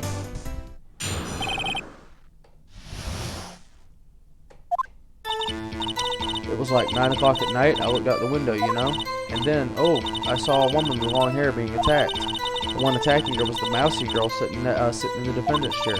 And the woman, like, dodged to one side and ran away. But that girl, she caught up to her and she hit her. Well, there's the whole in her testimony. Then the woman with the long hair, she kind of slumped. The end, that's all I saw, every little bitsy-witsy. You don't shut the fuck up. Well, Your Honor, I see. It is a remarkably solid testimony. No, it's not. I'll tell you why. No need to, I don't see a need to trouble the witness any. Shut the fuck up, Your Honor. Yes, Mr. Wright. What about my cross-examination? I thought the witness's testimony just now was quite firm and buxom. But, Mr. Wright, I understand you were Miss Mia Fey's understudy, were you not? You must know her techniques well. Her cowardly way of finding tiny faults in perfectly good testimonies. Hey, how dare you? Well, Mr. Wright, will you cross-examine the witness? You betcha. I'll gladly proceed with the cross-examination, and you can blow it out your ass. If only because I have a feeling Edgeworth doesn't want me to. She has to have some weakness. Very obvious weakness, and I'm shocked that I'm not shocked that I remember it, but calls to mind. It's like 9 o'clock. Pretty sure she died at 9 o'clock. Actually, it doesn't say. But it's not really the important part.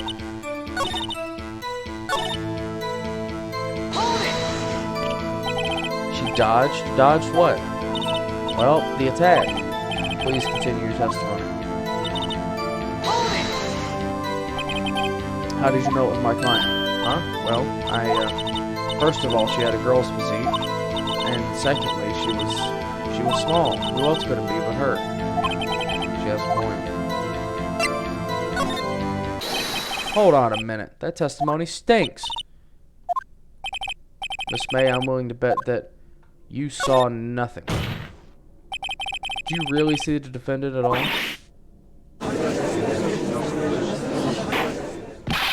Mr. Wright, what's the meaning of this? Yeah, what's the meaning of this? Somebody tell me, because I'm clueless. About this, I mean. Okay, if you had really witnessed my client, Maya Fey, you would have noticed her clothes before noticing her physique. No one wears clothes like this on a daily basis except her. And I'm no expert on fashion, but her hairdo looks far from normal to me. However, the witness's testimony mentions neither of these things. Testimony is bogus.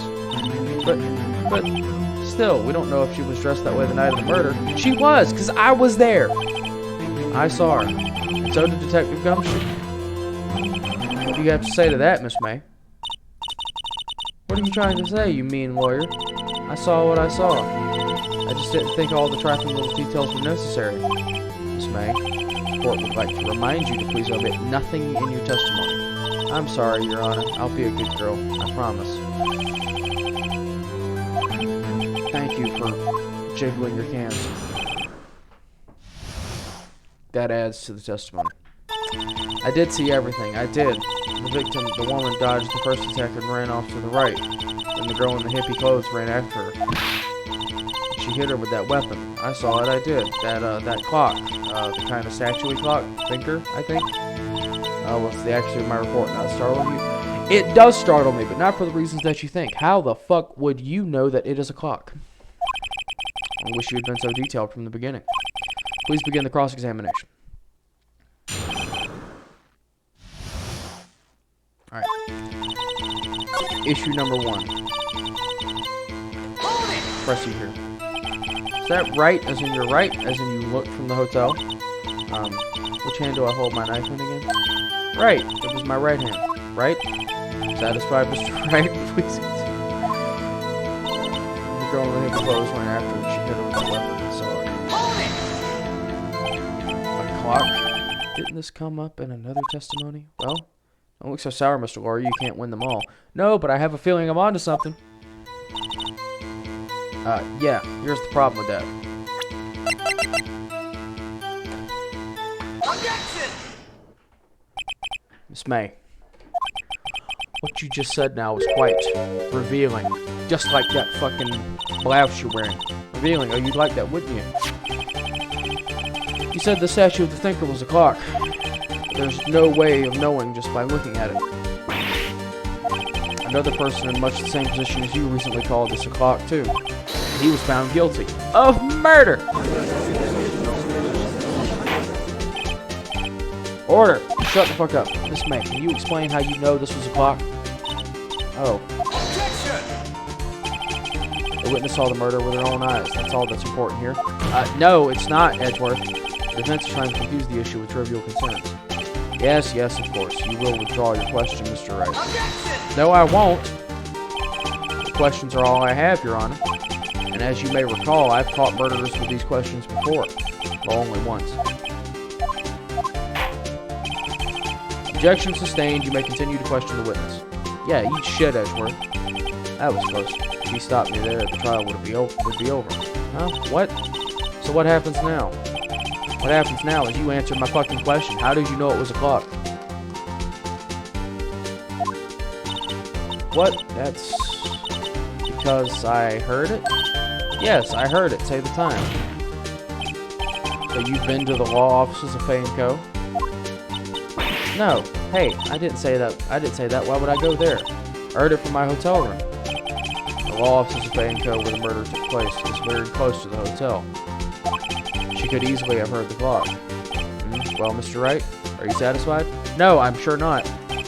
No, Your Honor. I can't give it up now. I'm not satisfied because it couldn't have rung. Your Honor, members of the court, it is inconceivable that the clock in question rang because it's empty. That clock is missing its clockwork.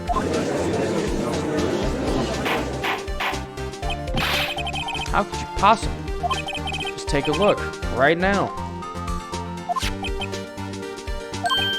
Oh, see anything interesting, Your Honor? Or rather, lack thereof? It is as the defense says. This clock is missing its clockwork. It's quite empty. I'm not to be trifled with. Mr. Wright, would you care to explain to the court the meaning of this? It is as you can see. The clock was empty. It couldn't have rung. Therefore, this witness is a big fat liar. Fat? Well, Miss May? Tisk tisk. Oh, fuck. What do you got now? Quite a show you put on for us, Mr. Wright. Fucking Edgeworth, I mean, I love you, but you are a smug bastard.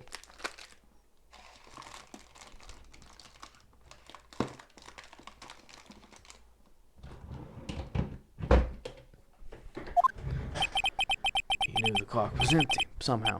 He knew. I'm afraid you've forgotten one thing, however. Indeed, the clock is empty. As you say, it can't ring. However, we must ask, when was the clockwork removed? If it was after the witness heard the clock, then there is no contradiction. That's true.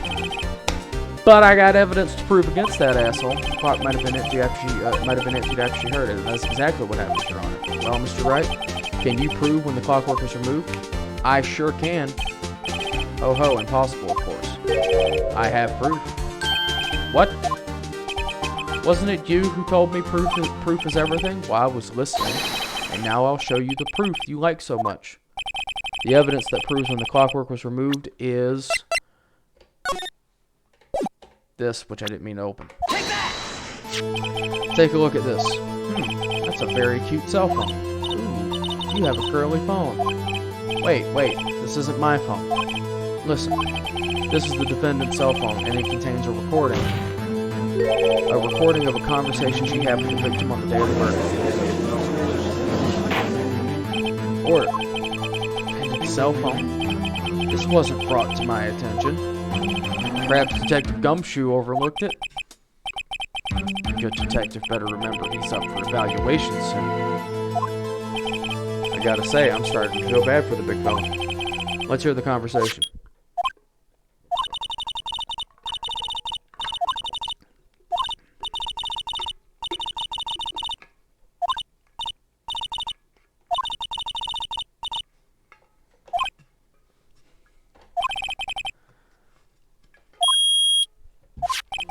Your Honor, I think this makes it clear the clockwork was already gone by the time this was recorded, which was well before the witness even arrived at her hotel. Well, Miss May, would you care to explain this to the court? Just how did you know the weapon was a clock? Well, isn't it obvious? I saw that clock before. What store was that again? I go to so many. Oopsie, I forgot. So the witness had seen it before. That would make sense. I sure do. Because it's a custom-built clock. This is directly contradicts a piece of evidence already submitted to this court. Well then, let's see it. Please produce this evidence. Yeah, it's, the clock itself. It's simple. This clock was never in any store, ever. What? A friend of mine made that clock. Only two exist in the world. The one that isn't here is in police custody. Impossible. Everything is sold in stores. Miss May, I think it's high time you went shopping for a better excuse. Oh, excuse is not on sale today?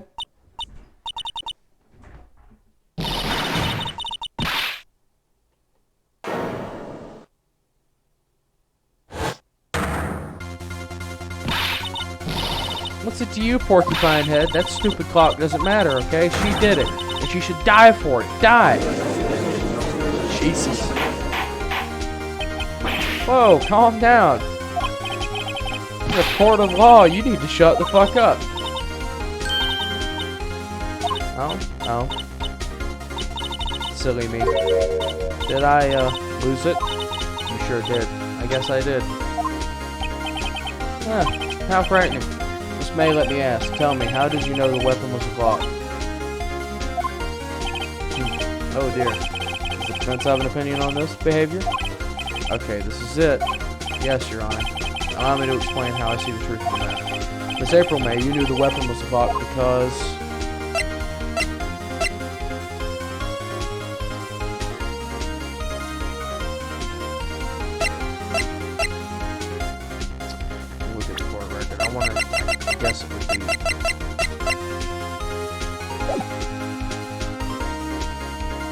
She didn't. Yeah.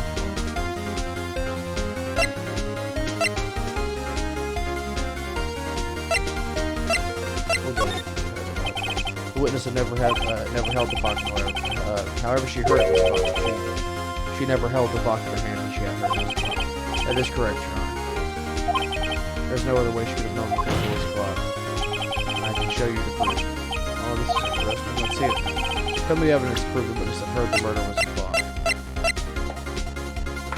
The wiretap. Have a look at this. Ah, that. I found this in Miss May's hotel room. Yeah, that's technically illegal, but not in the Phoenix Wright universe. Miss April May, you were tapping the victim, Miss Mia Faye's phone, were you not? Tapping the victim. Your Honor, this is irrelevant. No, it's not. Objection overruled. It troubles me that our witness was in possession of a wiretap. This is outrageous. Does the defense truly claim that the witness was tapping her phone? Oh, you bet I do. Even if that was the case, which it's not, you still have to prove one thing. Did the victim ever say that the weapon was a clock on the phone? Can you prove that? I think not. Oh yeah? I think I can. It's simple. What? Here's my proof. The proof that the victim said on the phone that the weapon was a clock is, the fucking conversation we just listened to? I present the defendant's cell phone. Yes, we've seen that. Listen once more to the conversation between the defendant and the victim.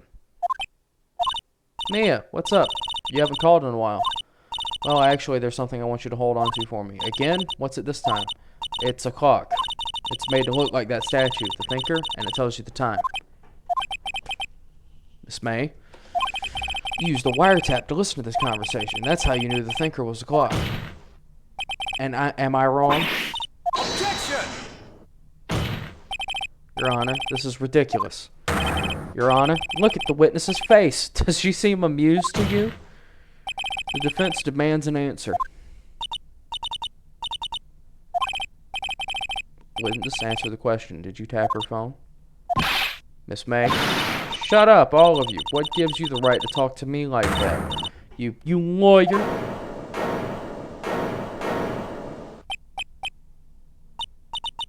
It's no fair, all of you ganging up on me like that. Oh, so I'm the bad girl. Is that it? Is that it? Waterworks. I'm immune to that shit, lady. You better have an answer. Now to deal the final blow.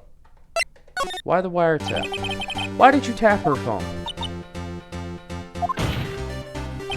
Answer the question. Do I have to? Isn't this a murder trial? Is tippity-tapping irrelevant? Saying exactly what Ezra wants her to say. Miss May, you were tapping the victim's phone. I hardly call that irrelevant. While this court does not condone the defense's tone of voice, he has a point.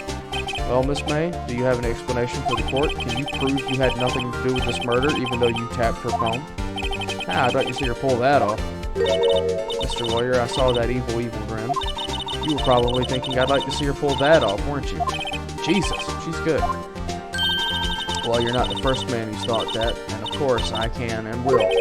You can't be serious. Way, I say, way! And oh, I assure you I'm serious, Mr. Lawyer.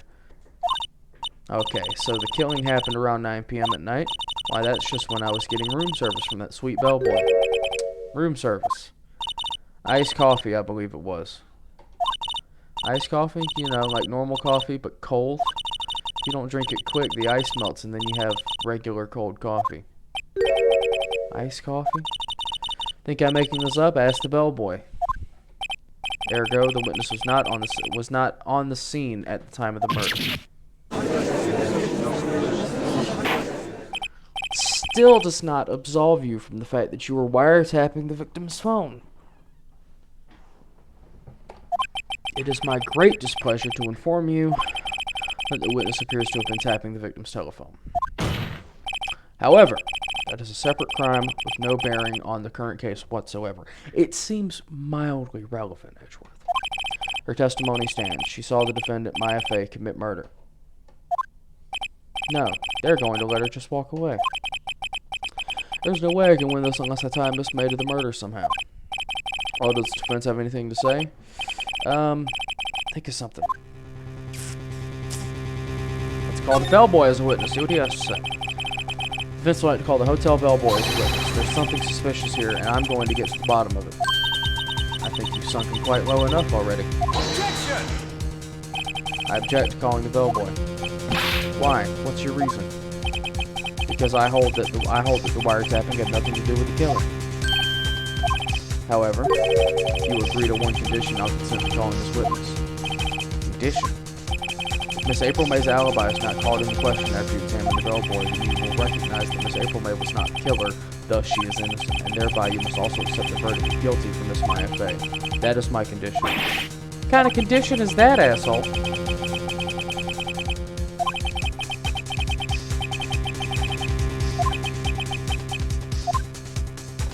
Bring it on.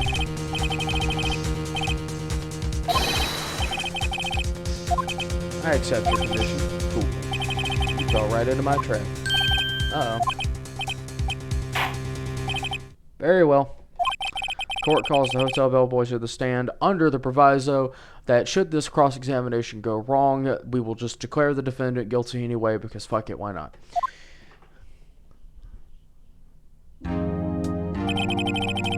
We're ready for the witness to testify. He certainly does look like a bellboy. Yes, sir. I received your summons in the middle of work, sir. I'm happy to be of service. The tea set looks rather heavy, so without further ado, the witness may begin his testimony. Very good, sir. Miss May's room service. Air quotes. I am the head bellboy at the fine Gatewater Hotel in business for 4 generations. Gatewater Hotel. Oh, I get it. I believe I received a call after 8 p.m. in the evening for our guest, Miss Mia Fey. She asked for an iced coffee to be brought to her at 9 o'clock on the dot, sir. I brought it to her at precisely the requested time, of course. And I delivered the iced coffee to our guest, Miss Mia Fey herself. I see. The defense may begin its cross-examination. Right. I hope. This is it. If I can't prove Miss May was involved with the murder somehow, Maya will be finished.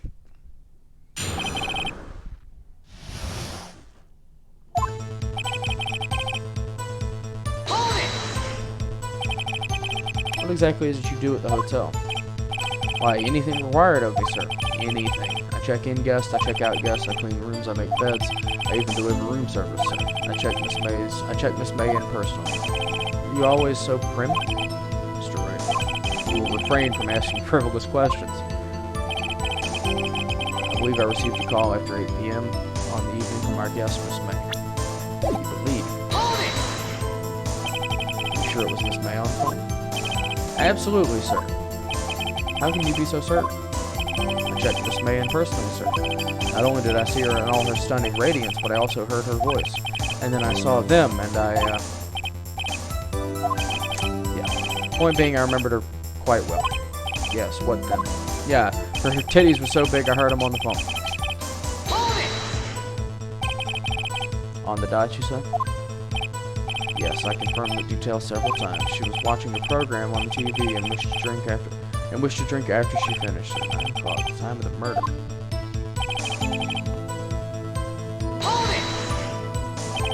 Precisely 9 o'clock. Precisely, exactly, and most definitely, sir. 9 o'clock p.m. How could you be so sure? Miss May was quite insistent that it be brought in. Oh, bellboy, tee-hee, I'd like a nice coffee, exactly 9 o'clock. Something like that. Therefore, I knocked on her door at the crack of 9 o'clock. So, how would you be so particular about it? It's a good question, but not sure we'll get the answer to that one here in a second. You sure it was Miss April May herself? Absolutely, sir. She's got 2 big defining, distinguishing characteristics, as in so very absolutely, sir. It's an endearing mannerism. How come you're so very certain? Well, when I brought the room service, sir, the guest, sir, favored me with an embrasser, sir. An embrasser, is that French? Embrasser, is that French for embrace? I don't know how you pronounce that. It's French for kiss, sir, but not a French kiss, sir. More of a peck on the cheek. How would she have done that? I believe perhaps She was momentarily swayed by my prim demeanor, sir. It was a moment I shall never ever forget, sir. Yeah, I'm sure you jerk off in the work closet that often. Sounds pretty fishy to me. I think our Miss May was up to something and wanted the bellboy to remember her. It's no good. There's nothing there. Is that it? Tisk tisk. Finally, you understand. This bellboy has absolutely no reason to lie. We'll see about that. If you have any decency, you will end this rather tedious cross-examination here. But I don't have any decency. It was a bit tedious. The witness may leave the stand.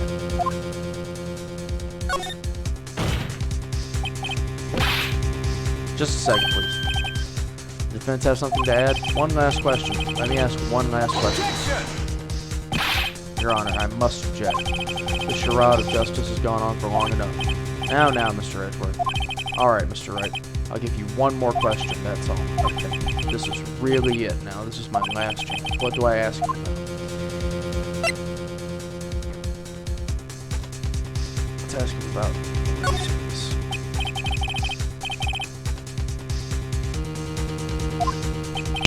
Again, sir? At exactly 9 o'clock, I delivered room service to Miss May in room 303. The guests have requested iced coffee. $18 was the charge. So, I see. $18? Doesn't that seem a bit expensive? Yes, well, iced coffee for 2, you know. We don't skimp on the ice, sir. Whoa. Hold the phone.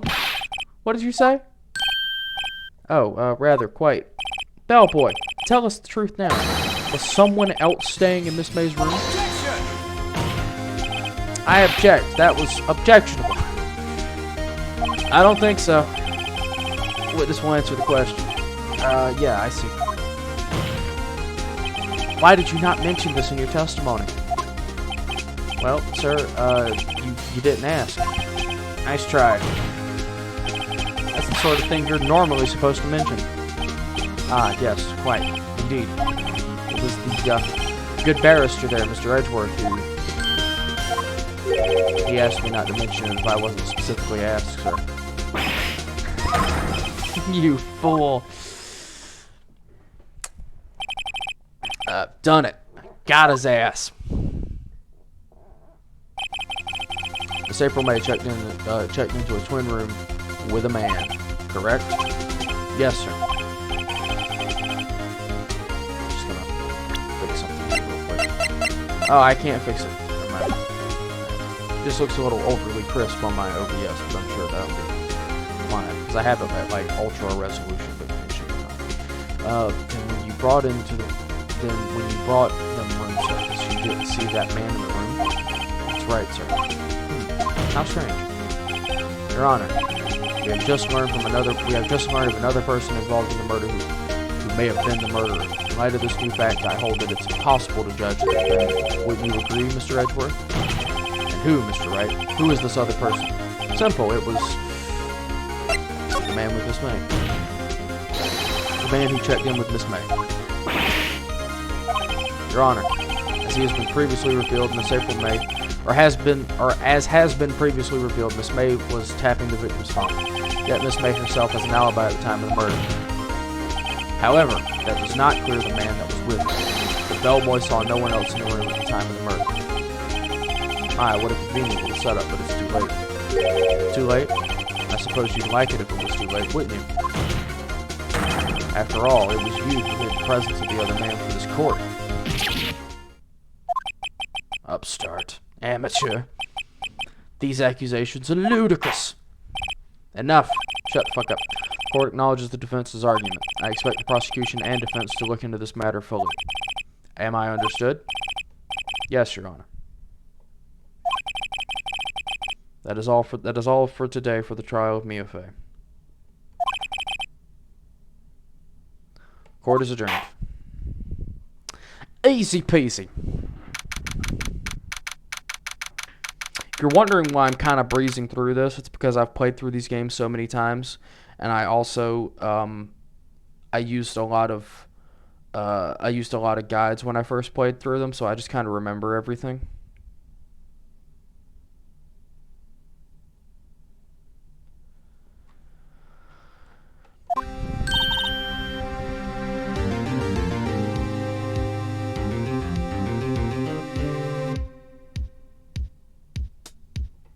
Wright, you were amazing in there. Thank you.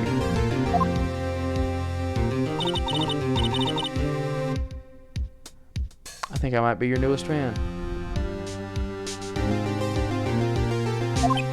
Oh, I was just doing my job, you know. Then again, that other attorney was pretty cool, too. Huh? That face of his, with his eyes wide and trembling lips. It sent shivers up my spine. Yeah, I feel you. You say so. So what happens with me? Do I get to go home now? Not exactly. No, I don't think so. Not yet. Oh, I see. But I got a great lead in today's trial. A lead? That man with Miss May, he's the key. Oh, I get it. What happened was what happened to Miss May? I have no idea. I heard they arrested her. I guess she's learning her charms won't work everywhere. She's probably at the detention center now. I may have to go down there later. Anyways, this case is far from closed. Yes, sir. I'm going to find out more about this man. Do you think he was the one who... Maybe so. Sis, don't worry. I'll find him by tomorrow. I promise. I'm counting on you.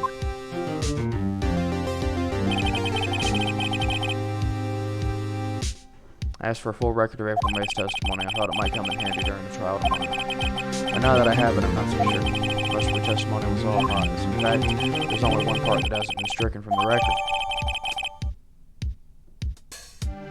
And that will be stricken from the record later. I don't know how much good this will do me, but at all, but now. But we have it, whatever. Anyway, it's time to hit the pavement and do some investigating. Maya doesn't belong to the detention center, and it's up to me to set her free.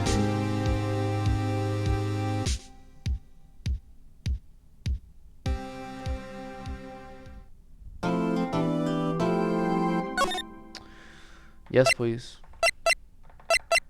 We'll just rotate the saves.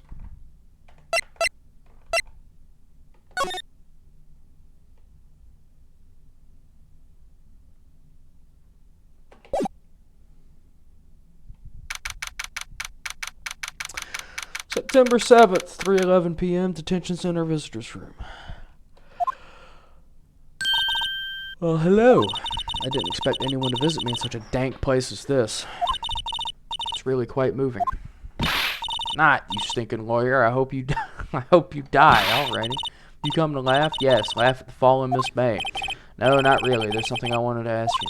Unfortunately, there is nothing I want to be asked. Haven't you done enough questioning, you spiky head? Here we go again. Please, you're scaring the security guard. So, what is it you wish to ask of me then? For starters, how did you get to be so totally whacked? So we need to talk about the man. About the man who stayed with you in your hotel room. Can you tell me about him? Where is he? Come on. No way, Jose. Maybe if I had something to get her to talk.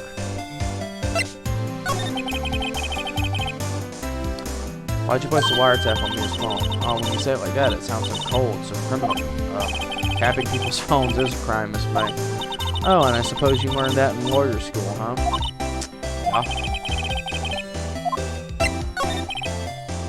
Say, why are you so angry? I mean, you don't look like a bad person. Oh, that doesn't. Bottom-feeding, scum-sucking lawyer. Bottom? I can't tell. Does she have a thing against lawyers or just against me? Yeah, do we have anything we can show her to give her the talk? Aside from her testimony? Well, I mean, that was structured. I guess not. So we'll just go to Gatewater. September 7th at the Gatewater Hotel, room 303. Ah, welcome. Quite the performance today, if I dare say so myself. Oh, thanks. Sorry for putting you on the spot like that. No, not at all. Your efforts today can only help the Gatewater's rep, as they say. Huh? Rep? Yes, our reputation will swell as the hotel where a murderer used the wiretap. We can charge a premium for the room, of course. It will be great for business, sir. Whoa, Miss Fay hasn't been charged with murder. I, too, will become famous. Bellboy who brought the murderer iced coffee. Why do I feel like we're both stuck in the same bad dream? So, you're our honored guest. Please let me know if there's anything I can bring you. Yeah, we need to have a chat. About Miss May. Oh, her? Sir, not to boast, but I knew the moment I saw her. She'd do it, I said. Do what? I'm starting to think the most suspicious person here is this guy. I wanted to ask you about the man who was with Miss May. Ah, yes. He struck me as a real lady killer, if you'll pardon the expression. I know from the moment I saw him, sir. He and I are of the same ilk. We both carry the scent of danger. There we are in total agreement, Mr. Psycho Bellboy. If you had a photo of that man, I'm quite sure I could identify him. A photo? Could you tell me about this hotel? Absolutely, and on that subject, I have an excellent idea, sir. Currently, this hotel is known as the Gatewater. I propose that we add a subtitle. A subtitle? Gatewater Hotel. Murder Manor. Well, what do you think? Sounds great. Whatever floats your tea set, I guess. Yeah, so we need to, we just need to get a lay of the land. We need to talk to Grossberg. He'll have some answers for us. And if you'll notice, his office is slightly different. Huh? Looks like Grossberg is out today. Again. Maybe he's avoiding me for some reason. Oh, first we need to look at this picture. What's this? Old photos? There are two lying here. Something's been written on in pencil on the backs. DL6 incident, Exhibit A. DL6 incident, Exhibit B. We'll get to DL6, I think, at the end of Ace Attorney. I'm sure I've seen this person somewhere. Perhaps I'll borrow this photo. I'm sure no one will miss just one little photo, and it might be a valuable clue. I'll take it for now. Photo lies on the desk. Maybe I should switch it with the one I took. Yeah, you should. I think I'll swap them.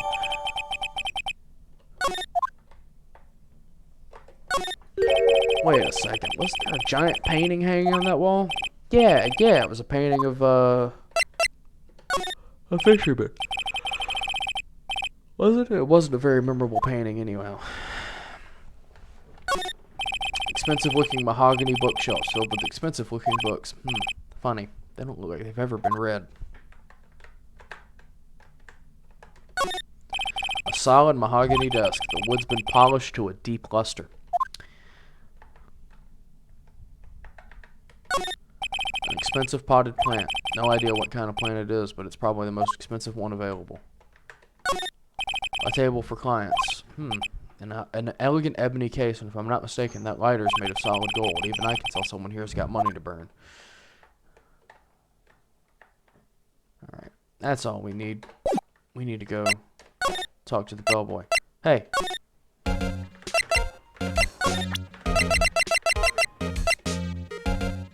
This your guy? Take a look at this photo. That's him, detective. I'm the lawyer. Oh, I know that. I just wanted to say detective once. You know how it is. No, I don't. Without a doubt, that is the man who checked in with Miss April May. How about I write an affidavit swearing that that's him? An affidavit? This guy's way too excited about this. Yeah, please. Oh, sure. Yeah. Yes. I've always wanted to write an affidavit. Henceforth, I will be known as the bellboy who swore the affidavit. Just hurry up and write the damn thing. Bellboy's affidavit, yeah. Not even Miss May can play this dumb. Alright. Oh, yeah, speaking of Miss May playing dumb, we need to... You again? Can you take the hint and stay gone? Hey, the only reason I'm here is because you won't talk to me. Oh, so it's my fault now? You don't just have spiky hair, you also have a spiky heart. That does it. When this case is done, I'm shaving my head. Yeah, does this guy look familiar to you? Have a look at this. Look, I've said several times, I'm not telling you. Where did you... Aha! A reaction. Got her ass. This is him, isn't it? What? Who? When? Why? Huh? It is him. This is the man who stayed in your hotel room the night of the murder. No, that's not right. Nice try, Miss Cooperative. Do you have any proof that was him? I sure do. Yeah, proof. Show me proof. I'm so close. The proof is, right here. Did you have a look at this? What's that? The bellboy's affidavit. It tells us everything he saw, such as the man you checked in with. it was most definitely this guy. Now I'm getting something. Push it, fucker. This is it, all or nothing. Time to do a little bluff. No use playing dumb, if indeed that's an act. If you don't talk, I'm taking this info to the press. What? Even though he should have been witness to the murder, your little friend was missing. I'm sure the press would have a field day with his reputation. Oh, fine, I'll talk. You win, you fucking asshole. Yeah, man, that felt good. It's great to be alive. Why are you pumping your fists in the air? Excuse me. Now tell me about the man you were with. That man, he's my boss. Red White, president of the information gathering conglomerate, Blue Corp. Red White? Information gathering? Well, I suppose you could call it a detective agency. So this is the man who was with you the night of the murder? I'm scared to talk. I don't want to end up like her. It's okay, I'll just ask Mr. White himself. Can you tell me where the Blue Corp is located? Mr. Red White, at last, finally, a lead on this guy. If April May couldn't have done it, that leaves him. Time to take action. Bellboy's affidavit discarded. Now we get to go to Blue Corp. Talk to this fucking smarm lord.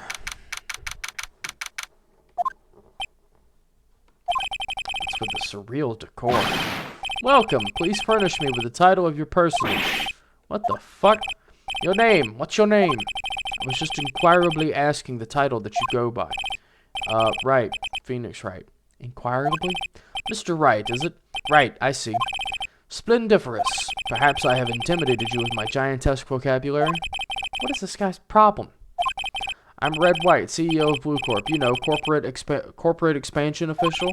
My business dealings bring me into contact with the elite of the elite, so I'm afraid I am not used to conversing with the wordingly challenged. What a fruitcake. Let me guess. You are an attorney fresh out of law school, are you not? That's the only explanation for why you would come to me.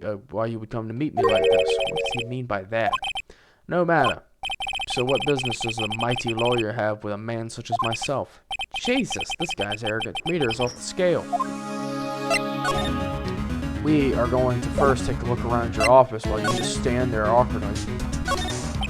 Statue of a man holding up the world. The Blue Corp sigil sign certainly stands out enough. The model for the man is, of course, Mr. White. Truly a work of art, but probably too beauticious for you to appreciate, correct? I think it's a little too beauticious for just about anyone to appreciate. Fucking smart asshole. I'm guessing this is supposed to be a desk. Fine, this is quite the thing. It is modeled on my body, see? Well, does it sleek roundature not inspire you?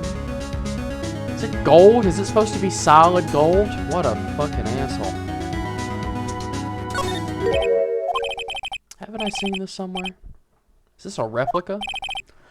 Ridiculosity! I have no interest in anything but originals. That right there is a bona fide original, worth $5 million for sure. Interesting. An impressive lineup of trophies. Judges Special Runner-Up, Best Participation, Judges Cooperation Award, Special Good Try Prize. The word judges and special kind of stuck out. Alright, let's talk to this ball bag. Miss May is an attorney at Blue Corp, is she not? Correct! She was my secretariat. What a shock it was to hear that what she had done. What she has done? You mean the wiretap? Indeed, she is paid to answer phones. Tapping them is not in her job description. She does gather information for us as part of her duties. But, I assure you, we do not condone illegal methods. It is ineffable that she would do this. It sounds like he's trying to turn Miss May into a scapegoat. On the night of the murder, were you in April May's hotel room? Who could say? I seldom pay attention to mundane details such as time and place. My motto is, don't worry, be happy. But still, Mr. White, the hotel bellboy has stated on the record that he does remember you very clearly. No matter. The bellboy can say what he pleases. I still won't talk to you. If you want me to speak, put me on the witness stand. Although I doubt you'd be capable of doing that. He raises a good question, actually. Why didn't the prosecution call him as a witness?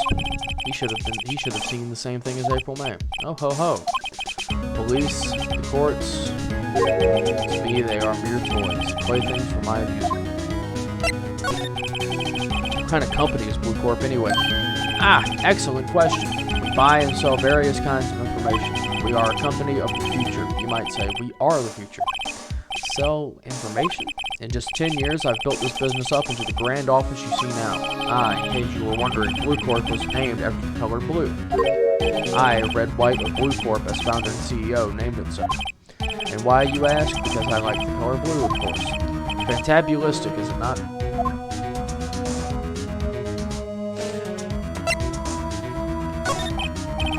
There's something that's been bothering me. Yes? What might that be? A big painting on the wall over there. You know, I've actually seen that painting before. Oh? Just yesterday, actually. Your point being? My point is simple. Rather, my question is simple. Why is that painting hanging on your wall? Mr. Wrong, was it? Right. It appears you do not fully grasp your position here. I ask again, who are you? A lawyer? No, my feeble friend. A mere lawyer. Worth nothing. Zilch. Zippo. Nada. Just like that sorry excuse for an attorney, Grody Burger. What? Ugh. Ow. Jesus. He punched me. Well, Mr. Lawyer, what will you do, eh? Charge me with assault? Charge away. I welcome it, for it is you who will be found guilty. What? Heed my exposition. The police, the courts, they all do my bidding. So you say. But I wonder, is that kind of control really possible? I don't expect you to understand. It is a world beyond your comprehension. You came here from Grody Burgers, I presume? Mr. Grossberg's, yeah. Then you must ask him, why is it that this painting of his hangs here? Perhaps then he will tell you. Perhaps he will explain how a man can live life purely for personal profit. Go now, skedaddle. There is nothing more to discuss. Unfortunately, he is right about that. Let's go see if Grossberg's back in his office. Huh? I don't think he's noticed me standing here. Maybe I should clear my throat. Jumping Jehoshaphat! Oh, you. What's wrong? You look so pensive, like an old man at the end of his days. I'm not senile yet, boy. I was just thinking about this whole mess. Something's really bothering him, that much is clear. So you came to see the trial? Yes, I did. Something was bothering me all last night, you see. Couldn't get a wink of sleep. Really? What was that? Well, you see, it's just Mia's sister, that poor girl. My boy, I owe you my thanks, truly. I don't know what I would have done if things had gone poorly for the girl. I asked before, but why did you refuse a request for defense? I think I have a right to know. A right, Mr. Wright? No, I'm sorry. It's just, I need more time to think about it, my boy. He does seem troubled about something. I'm starting to have a feeling I know what it is. So I paid Blue Corp a visit. Oh? Oh, I see. Mr. Grossberg, I have to admit, something has been bothering me. Oh? What is it? Oh, out with it, my boy. You see, it's just, that photo of Mr. White. Why would you have this photo, Mr. Grossberg? Yes, well, it's been a long time since then. A long time ago? I'm sorry, but I think not. I think you still have ties to Mr. White even today. Really? Whatever gave you that idea? What connection could I possibly have to an individual such as he? Pretty straightforward, actually. It's blackmailing you. Mr. White has something on you, doesn't he? Blackmail? I don't know what you're talking about, Mr. Grossberg, sir. There was a giant painting hanging right there the other day, was there not? The one you said you had no intention of parting with? Well, I saw it today. It was in the CEO's office at Blue Corp, Red White's office. So, you noticed. I suppose I should have guessed you would. It is a large painting. Mr. Grossberg, tell me what happened. Red White is a man who makes his living through intimidation. Blue Corp is a company that excels in finding people's weaknesses, I'm afraid. I've been paying them for 15 years now.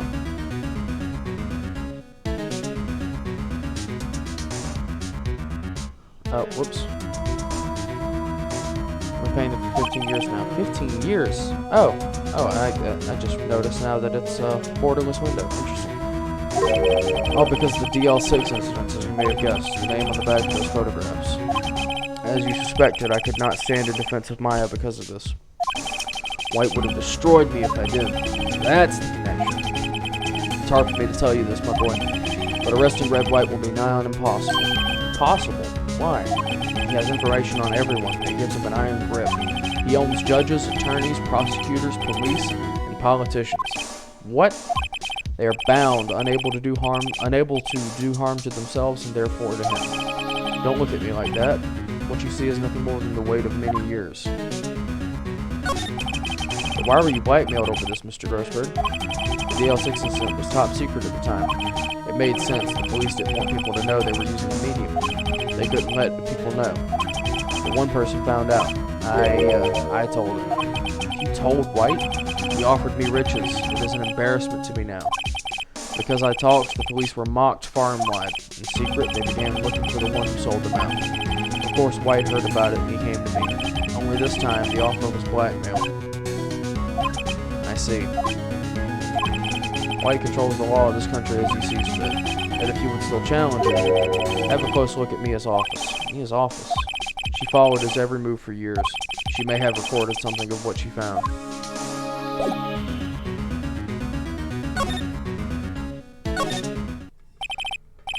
It's funny looking at this room. It seems so normal. Hard to imagine a murder took place here. Mr. Grossberg said there would be clues. Maybe I should have a look around.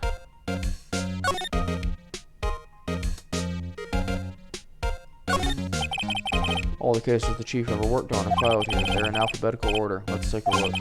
Which file should I look at? Well, it would be under T through Z for White, probably. T-U-I-W. White.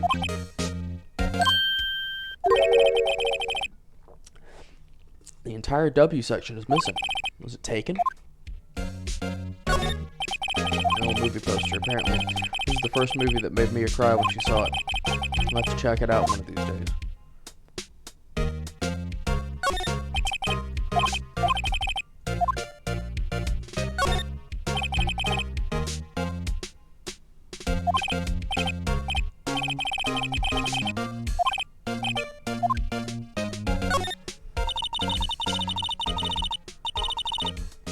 Tarnished the family name, leaving only these words, my mother vanished. I was determined to find the ones who had made my mother blame herself in this way. Using the power that runs in my family, I held an audience with the dead. Finally, the names of two men surfaced. One was Marvin Grossberg, a lawyer who sold my mother's information for riches. The other was the man who sold that information to the press. This parasite who makes his fortune on threats and coercion. His name is... record stops there. Interesting. So Mia knew Grossberg.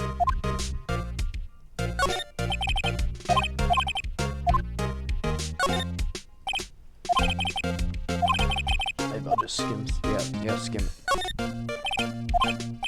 Oh, no harm in flipping through a bit, I guess. The biggest part's here. At the end of it is suicide. Ew, she has a collection of suicide reports.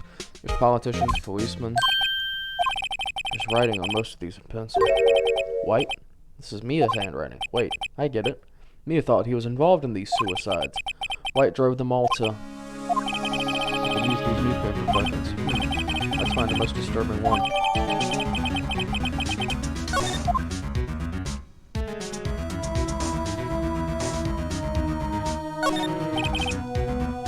Mia's desk, perfectly clean as always. The only thing it's missing is Mia.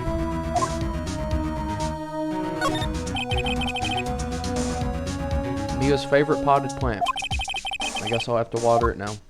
The sky is blue and so am I. There's that hotel right across the way.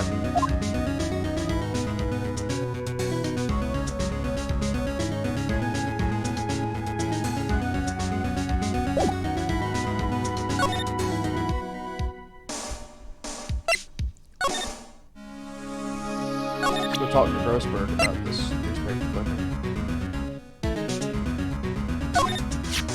I found this in Mia's files, so she was investigating Red White, as I expected. Well, if you want to challenge him, you can present this in court. Not a bad idea.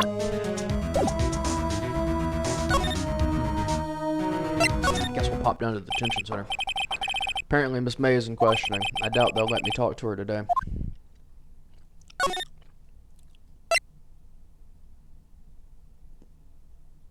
Actually, I think we have to... Well, aren't you persistent? Sorry, but there's something I have to ask you, Mr. Lawyer. I really hate having to repeat myself, but it seems the message has not yet penetrated your thick skull. Stop bothering me. If you try my patience further, I fear a nasty accident may occur. Do I make myself clear? Transparent, but I need to ask you a question. It's the only clue that Mia left me. I better make this count. Mr. White, see this? It's an article describing the suicide of a politician. He was embezzling secret government funds. Then, one day, word got leaked to the press. The very next day, he took his own life. And this concerns me. How? I found this article in Mia's office. Miss Mia, she had a file with articles. She had a file filled with articles like this. Every one of them was labeled with a single word: White. Mr. White, I know what you did to these politicians. You were blackmailing him. Blackmail? Not just him either. You were threatening and coercing hundreds of others. You were involved in all the suicide cases that Mia investigated. This company is built on blackmail. I'm right, aren't I? What a bizarre accusation. Mr. Wrong, what is it that you should be doing now? Investigating me? No. I think not. You should be searching for the one who killed Miss Mia. Secretary's office, hello? Mr. Wrong will be leaving now. Yes, sir. I'll send someone right away. Wait a second, Mr. White. You're wrong, Mr. White. Excuse me? What I should be doing now is going after you. Just what are you insinuating? Mia was onto you. She was keeping tabs. For this reason, you had April May tapping her phone. Then Mia was murdered, and all the documents about you mysteriously disappeared. So the culprit would be... Even a child could work it out, Mr. White. You did it. Secretary's office. We won't be needing an escort from Mr. Wrong. Instead, please connect me to the public prosecutor's office. Of course, sir. One moment, please. White, that's you? What are you doing calling me at a time like this? Hello, Chief Prosecutor. I've changed my mind. I want to testify tomorrow. What's this about? The Mia Fey case. I witnessed the murder, you see. And thus, as a very important witness, I would like to testify. What? Why now? I thought you said you didn't want to go to court. Quietude! I told you I changed my mind, didn't I? Oh, and one other thing. Send the police over here right away. The man is standing right in front of me. He looks dazed, but could be violent. What? What man? Are you even listening? The executioner, the hatchet man, the liquidator, the killer man. What? Mr. White, this isn't another one of those, Chief Prosecutor. I do not believe you are in a position to clearly offer your opinions on me, correct? I'm telling you to send the police, now. Did I not tell you, Mr. Wrong? You're a mere lawyer, as was Miss Mia. How dare you? I'll point the finger at you, and you will be tried as Miss Mia's killer. The case is as good as settled. No lawyer of any worth will defend you. I have friends in the local lawyers association. You see, you'll be given a lawyer so stupendously inept that they make even you look competent. Thank you. Detective Gumshoe reporting, sir. Butts, Harry Butts. Right, actually, Phoenix Wright. And my friend's name is Larry. Oh, right. Sorry. Butts was that murderer, right? Detective Gumshoe, I present to you the man who killed Miss Mia Fey. What? Take this despicable human being into custody. Farewell, Mr. Wrong.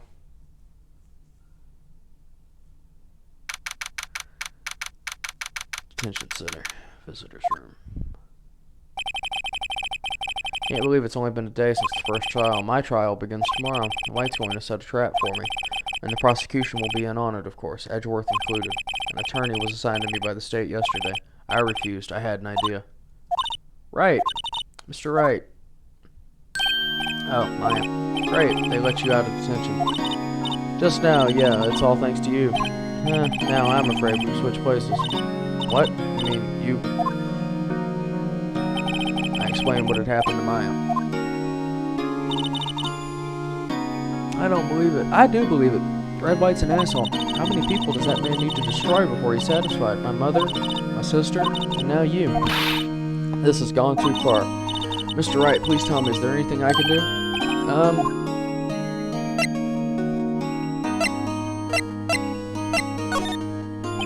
Well, you could cheer for me in court. Cheer for you? You mean like a cheerleader?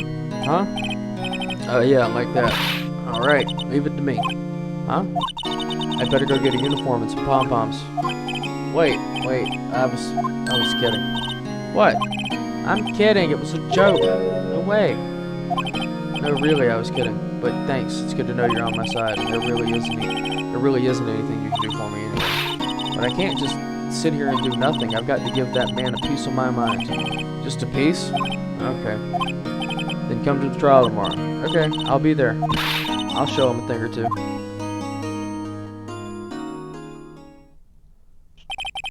Times may change, yet with crime, it's the same old story. In fact, it's gotten worse. Lengthy court proceedings are no longer realistic. Beginning a few years ago, a limit of 3 days was put on initial court trials. Almost all finish in a day, most with a guilty verdict. I never thought I would end up in the defendant's chair myself for this case. With the true culprit appearing as the star witness. This is it. Tomorrow, it's me or him. And he's not going to be ready for what hit him.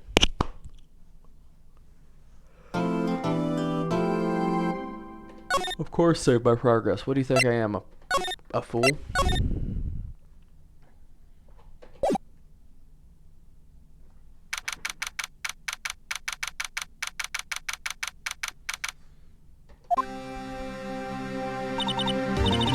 Oh, I guess this is it. Yeah, one way or another, this case gets decided today. Ah, Phoenix, look. It's Edgeworth. I received a call from the chief prosecutor's office yesterday. I was told that whatever Mr. White says today will be the absolute truth. No matter how you try to attack his testimony, if I raise an objection, I have it on good faith that the judge will listen to me. Does White have the judge in his pocket too? So you're saying I'm going to be guilty. End of story? I will do anything to get my verdict, Mr. Wright. Anything. Why? How can you torment an innocent person like this? Innocent? How can we know that? The guilty will always lie to avoid being found out. There is no way to tell who is guilty and who is innocent. All that I can hope to do is get every defendant declared guilty, so I make that my policy, Edgeworth. You've changed. Huh? Phoenix, you know him?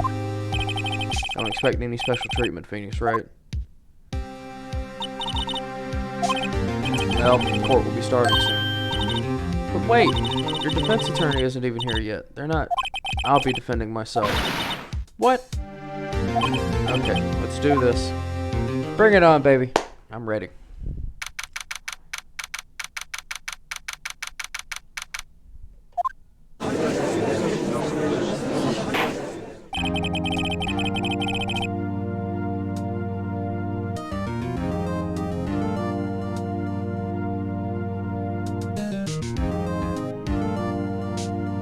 Court is now in session for the trial of Mr. Phoenix Wright. The prosecution is ready, Your Honor. The defense is ready, Your Honor. Mr. Wright, are you sure you're up to doing this? Yes, Your Honor. I will be defending myself. Understood. Very well, Mr. Edgeworth. On your opening statement, please. As the details of this event are already quite clear to the court, today we will be hearing the testimony of a witness to the defendant's crime. I see.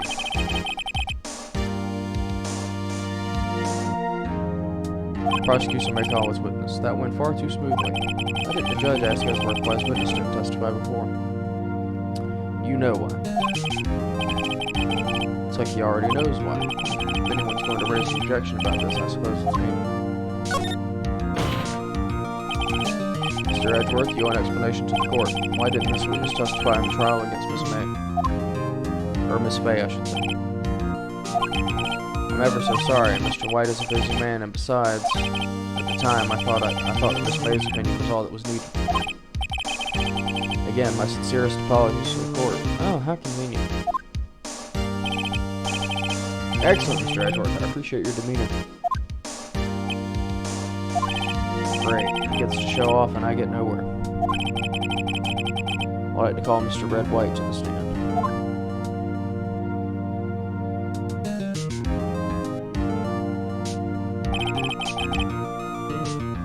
Please state your full name. You wish to know the title of my personage? Your name? Yeah, that is what I said. Oh my, oh dear, do my locutions confused? Did you just speak? These two are great together. My name is Red White. My friends call me Blanco Nino. Blanco Nino, isn't that black and white?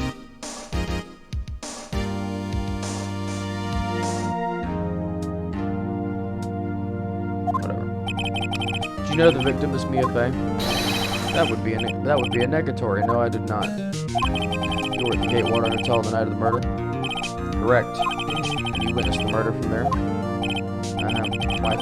Why tell you what you already know? Very well, Mr. White. You may begin your testimony. If I can't rip this guy's testimony apart, I'm done for. Why do I always feel like it's the end of the world when I'm the last man standing?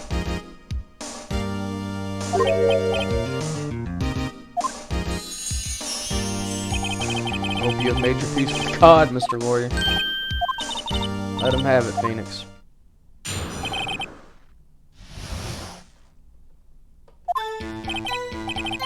Let's see, it was about 9 o'clock, I believe. I was quietly perusifying, or that's reading to you, some papers by the window, and I heard a bedlam coming from outside. Surprised, I turned to look at the building across the way. It was then I saw him, a spiky-haired man attacking a woman with long hair. Needless to say, that man was no other than you, Mr. Lawyer.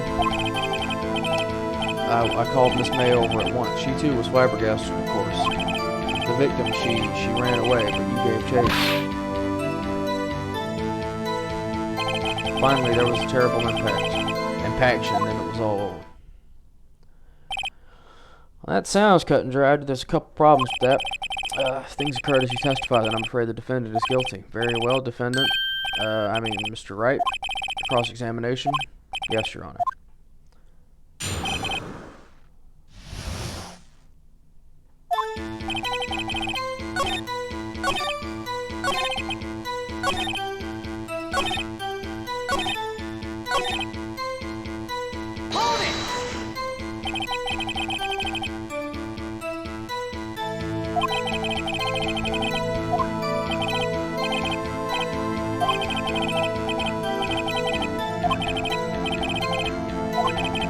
Left, huh? Abso-positively perfect. Perhaps you could change your testimony to reflect this new detail, and specifically to make my job easier. I didn't want to press that.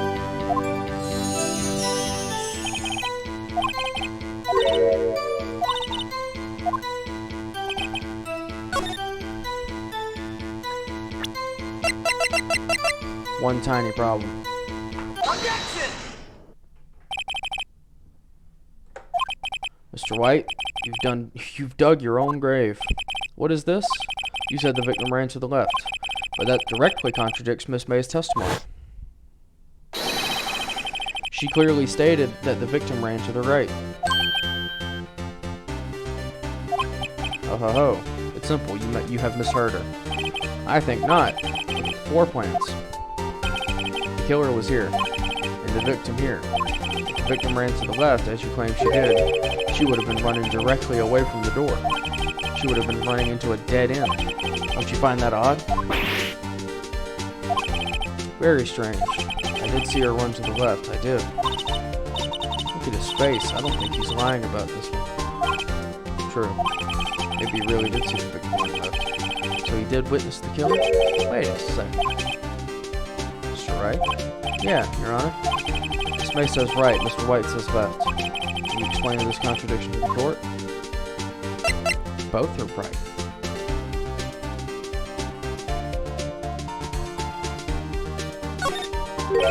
Both witnesses are telling the truth for once.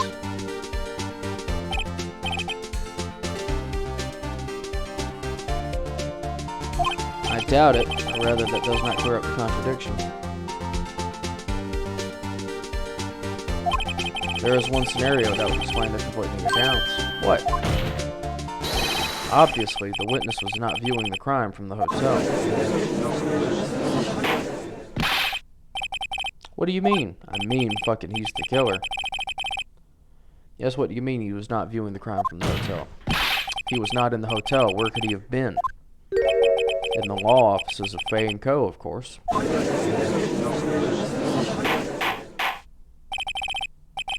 More specifically, he was standing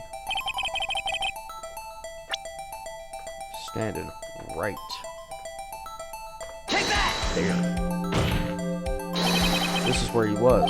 Look, when the victim ran for the door, he was watching from this point. To him, it would appear that she ran to the left. Please, this is no time for jokes and ill taste. That is where the killer was standing.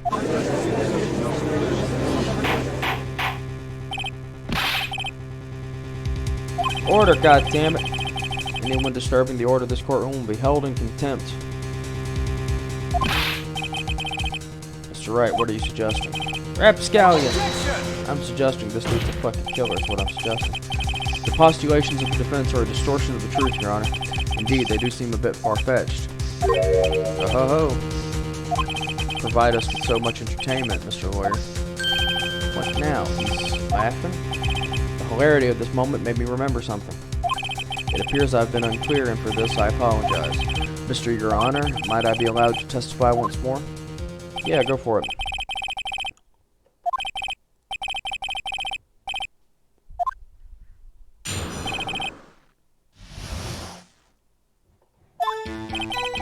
Miss May's testimony was correct, as was mine. When you assaulted the girl, she first ran to the left, and then you hit her.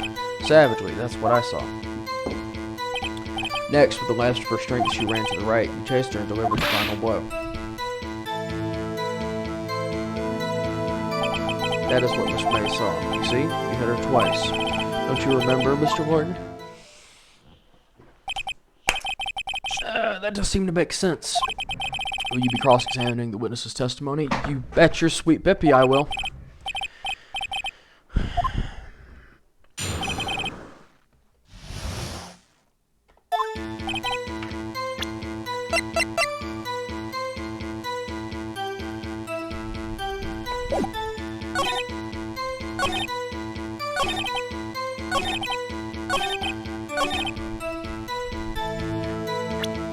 Yeah, see, about that.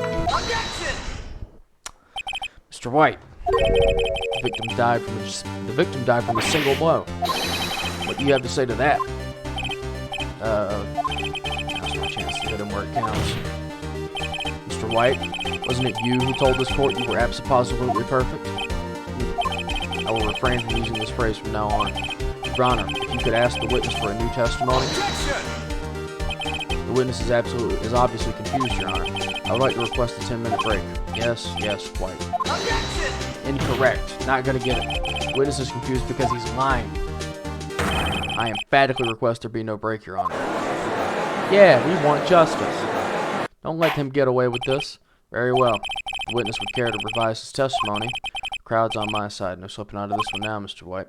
Mr. White? Oh, okay.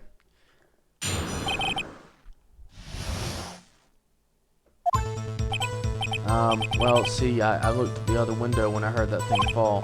Then, the next moment, I saw Miss Mia run to the left. The killer, you, attacked her, but she dodged, and then she turned and ran for the door. Then you hit her with a single blow. Whap. You heard it fall. My stomach, you see, it is hurting. Tough shit.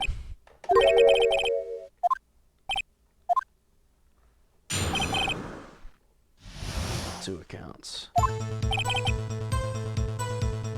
The other window when I heard that thing fall. You heard it fall. You heard that thing fall? What exactly was that thing? Huh? Oh, the glass light stand. The one that fallen over the scene. Yeah, extremely. Mr. White? What? You're saying you saw the glass light stand? Yes. Then change your testimony to reflect that. Sorry, my bad. The witness will revise his testimony. Okay, of course. The light stand was lying on the floor when I looked. Problem with that.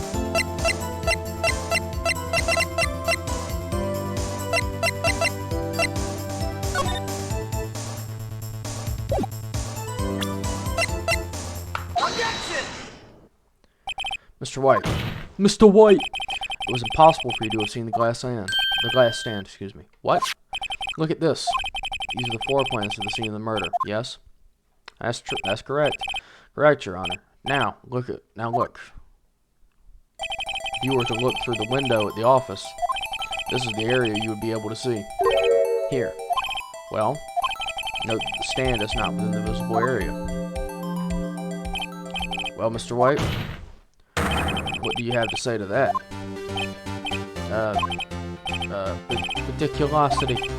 Mr. White, if you were in the Gatewater Hotel as you claimed, you could not have seen the stand before it fell over. In fact, you wouldn't have been able to see it after it fell either. There's no way you could have recognized the broken shards as a glass light stand. So when did you see the stand, Mr. White? It must have been the moment that it fell. And the only place you could have seen that from is inside the Fay Law offices. In other words, you were at the scene of the crime when the murder took place.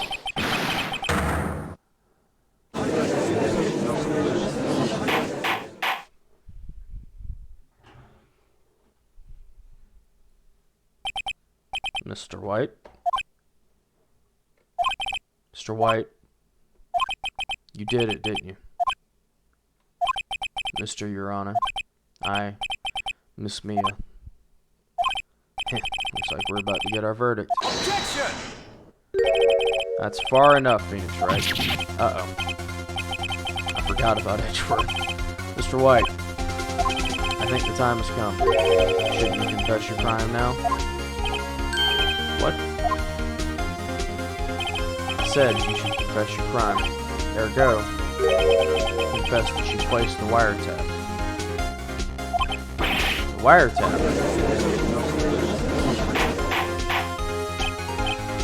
Order. Mr. Edgeworth, explain this to the court what you mean. Distinguished members of the court, Mr. White is slightly confused. Allow me to explain. I really don't like the look of this. As you know, Mr. White is CEO of Blue Corp. You ordered the secretary, Miss April May, to tap the law offices of Miss Fay. What does that have to do? Your Honor, the question is, when was the wiretap placed in the office and by who? Oh, you what, you slimy bastard. Mr. White, in order to place the wiretap, you entered Miss Fay's office. Am I correct? Correct. You are most correct, Miles. Give me a break. Yes, in order to place the wiretap, I breached the Fay & Co. law offices. That is when I saw that accursed light switch.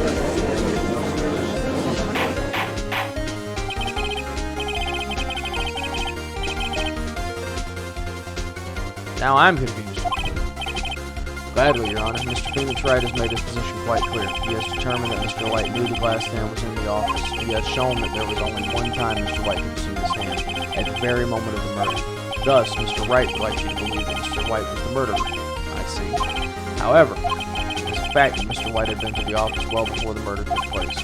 When he went to place the wiretap, he could have seen the glass light stand then. Ergo, Mr. Phoenix Wright theory is revealed for the baseless conjecture that it is. Fucking Edgeworth. Mr. White, you will testify to the court about this wiretapping. Ahem. Leave it to me. Oh, boy. The wiretapping. Tapping the vein. It was the beginning of September, the week before the murder. I had entered the Fay & Co. law offices. Of course, I had done so to place the wiretap. That is when I saw this glass light stand.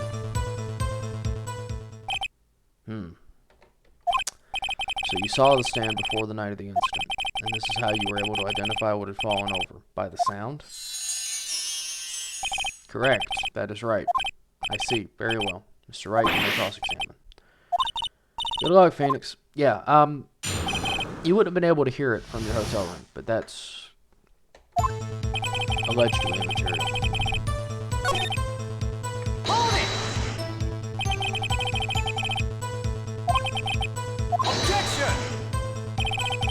Unidentified fingerprints several days old were found in the Fay & Co. law offices. Those were obviously Mr. White's.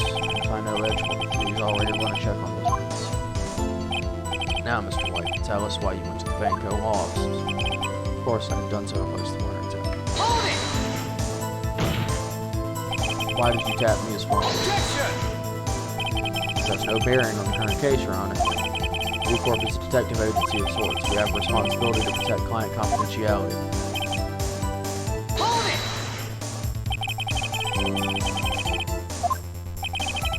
Nightstand was made entirely out of glass. It was quite stylish, so I guess it made a lasting impression. Such a beauteous thing deserves attention, does it not? That is all. Damn it! There's nothing for me to press him on. Oh well. Maybe he's rattled enough I can bluff something out of him. Do you have proof? This April May knew the details of Miss Faye's phone conversation. This proves that the wiretap was placed before the murder. Ah, shit.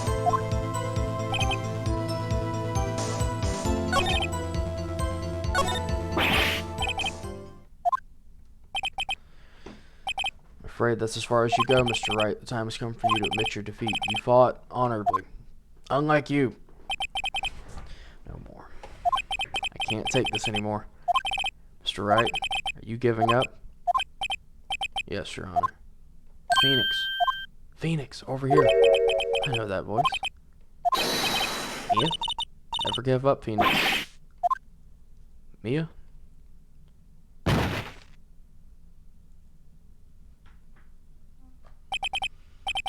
Where am I? The waiting lobby. What happened? Oh, right. I lost the trial. I was hallucinating.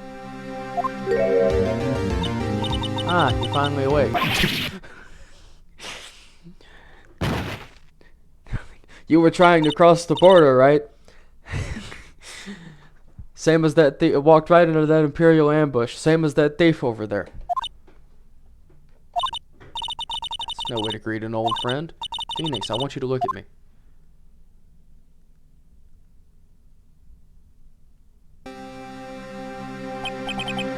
She's got huge tracts of land. Maya?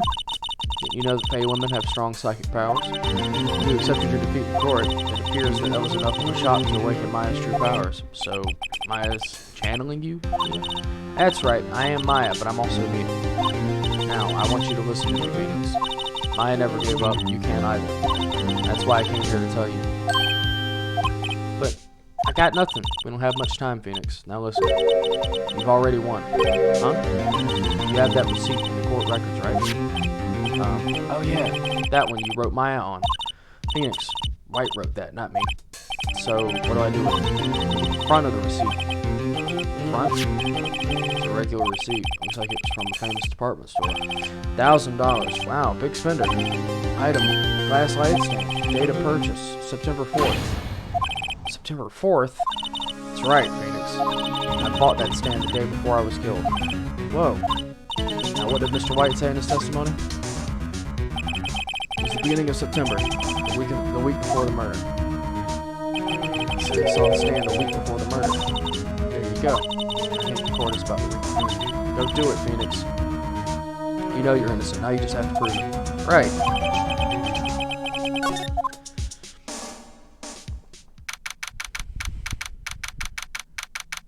You and your giant mounds of psychic energy.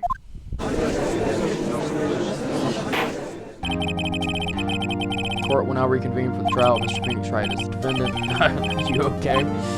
Yeah, I just hallucinated and fainted in the middle of the court trial, so don't worry about it. I'm fine now. I'm good. So let's start where we left off. Your Honor, there is nothing to go back to. The cross-examination of Mr. White is finished. All that is required now is for you to pass judgment on the defendant Phoenix Wright. Your Honor, please give me one more chance. I promise you this is the last time I'll ask you. For this case, at least. But as Mr. Edgeworth has noted, the trial is more or less finished. Mr. Edgeworth, do you have an opinion on this matter? I say, let us give Mr. Phoenix Wright his last chance. Yeah, give him enough rope to hang himself with, or so you think. Very well. You may begin your cross-examination again.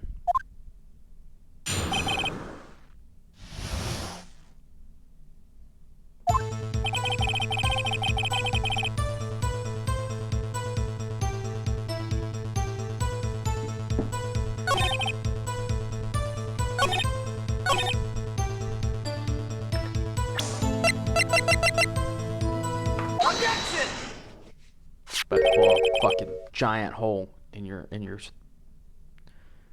stuff there, buddy. Look closely at this. See the word Maya written on it in blood? You're grasping. I think not. Look at the other side of the receipt. The other side. Your Honor, could you tell the court what is written on the other side of that receipt? Well, glass light stamp and noted in the date of purchase. Why, that's the day before the murder. You see, Mr. White, when you allegedly entered the bank at loss at the beginning of September, Stan could not have been there.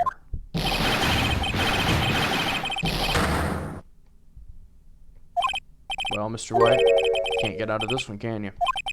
No, it's impossible. It's impossible. It's losing it. Well, Your Honor, I understand there must be quite a bit of pressure on you. But I think you'll agree you can't judge me guilty under these circumstances. Very well. And that's all for the trial of... Objection! Not so fast, Phoenix, Wright? God damn it!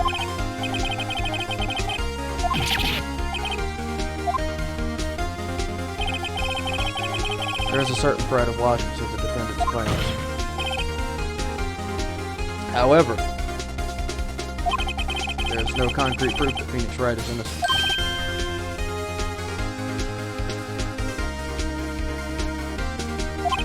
Ergo, I would like to request one more day before Phoenix Wright is granted his freedom. You need time to make more to make one more inquiry into this matter. What you need is more time. Is like more time to put up some evidence. Another inquiry. This isn't going to be another one of those updated autopsy reports. This guy just makes up evidence as he pleases. This is bad. Mr. White's guilt is obvious. There's no need to prolong this trial any further. Well, Mr. Edgeworth, if anyone's going to call Mr. White to trial, it would be me, the prosecution. I need a day to ascertain whether these new claims have any basis of factual evidence. I see. Objection denied. What? Completion of the trial of Mr. Phoenix Wright will be postponed until tomorrow. Oh, there's no telling what will happen if I can't end this now. Edgeworth's sure to come up with or just make up something. And after Mia showed up to help me and all. Mr. Your Honor, may I go home? Of course. Thank you for your time. Son of a bitch. The witness will stay. Mia. Phoenix. Read this note out loud. Okay.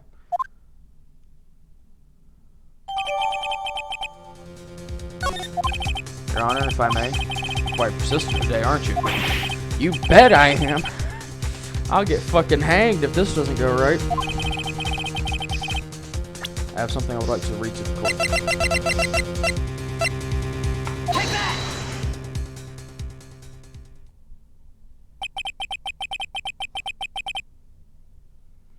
The memo Mia had given me a list of names. Many of them sounded strangely familiar. People in finance, famous celebrities. That's when it happened. Stop. Desist. Halt. Please, stop. Make him stop. How did you get that list, Mr. White? Admit your guilt right here, right now. Or else this list will be released to the press.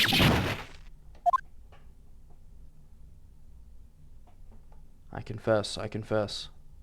I did it. I hit her. I hit Miss Mia with the thinker. Case closed, Your Honor.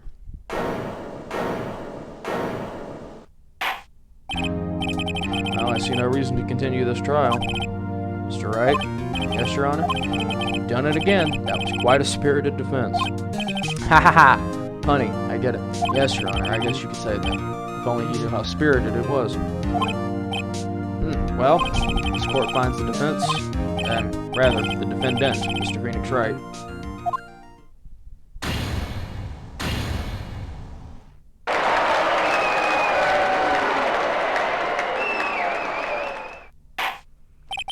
That is all. This court is adjourned.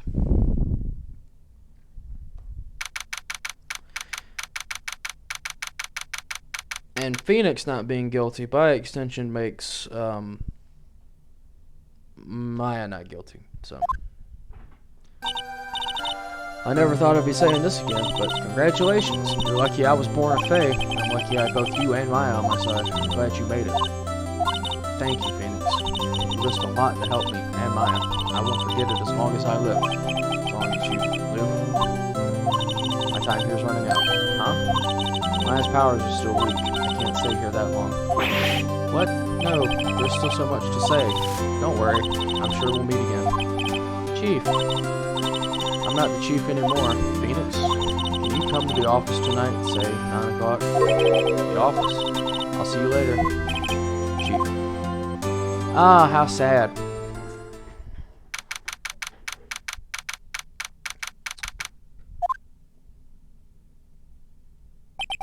Being here, it's hard not to think about that night. You came, Mia. I was kind of worried you might not. Huh? Of course I came. Well then. I'm pretty hungry. How about a burger? Mia? You should see your face. Mia! What are you talking about? It's me, Maya. Maya? What, did I look like my sister? Look like? You were her. I might be able to use that. Oh, Phoenix, go to the store and buy me lunch, would you? Maya, why are you here? Because of this. See? Mia wrote me a letter. Take care of Phoenix for me. Take care of... What? She means the office. This office. Someone has to help with the new Wright & Co. law offices, right? Who better but me, Maya Fey, reporting for duty. Wait, no, on second thought. Let's make this casual. Yo, Nick, Maya here, ready to get down to business. You don't mind me calling you Nick, do you? It's a great name. Mia said that's what your friend Larry calls you. Nick? You know what this means? We're partners. You know, when I think about it, it is Maya's fault I'm here now. But if it wasn't for her, I'd probably be in jail. Right in Co. law offices. It's got a good ring to it. Yeah, thanks, Maya.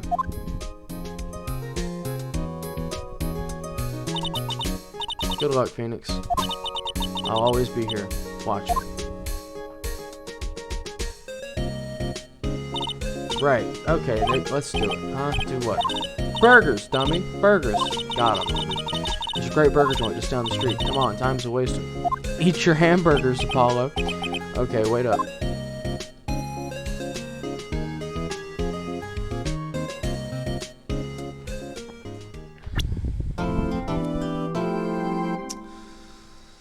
Alright. That's the first 2 episodes. And we've just eclipsed the 3-hour mark. I'll probably call it there and stop for now. Because Turnabout Samurai could probably fill an episode by itself. Because the first... well, I guess we're going to see the intro. Moon? No, it is you who should gaze upon the moon, for it will be the last moon you ever see.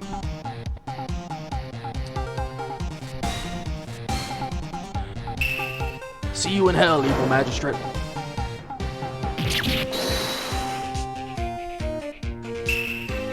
Warrior sword gleam and strike in the moonlight. One has fallen, but who? Only the moon knows. Don't miss next week's exciting episode. The Dark Messenger returns.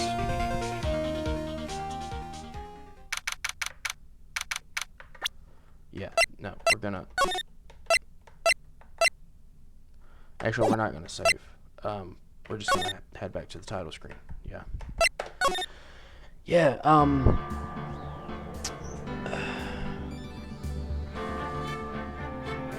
yeah, we're gonna stop it here, because Turnabout Samurai could probably fill an episode in itself. Because I want to say it's probably at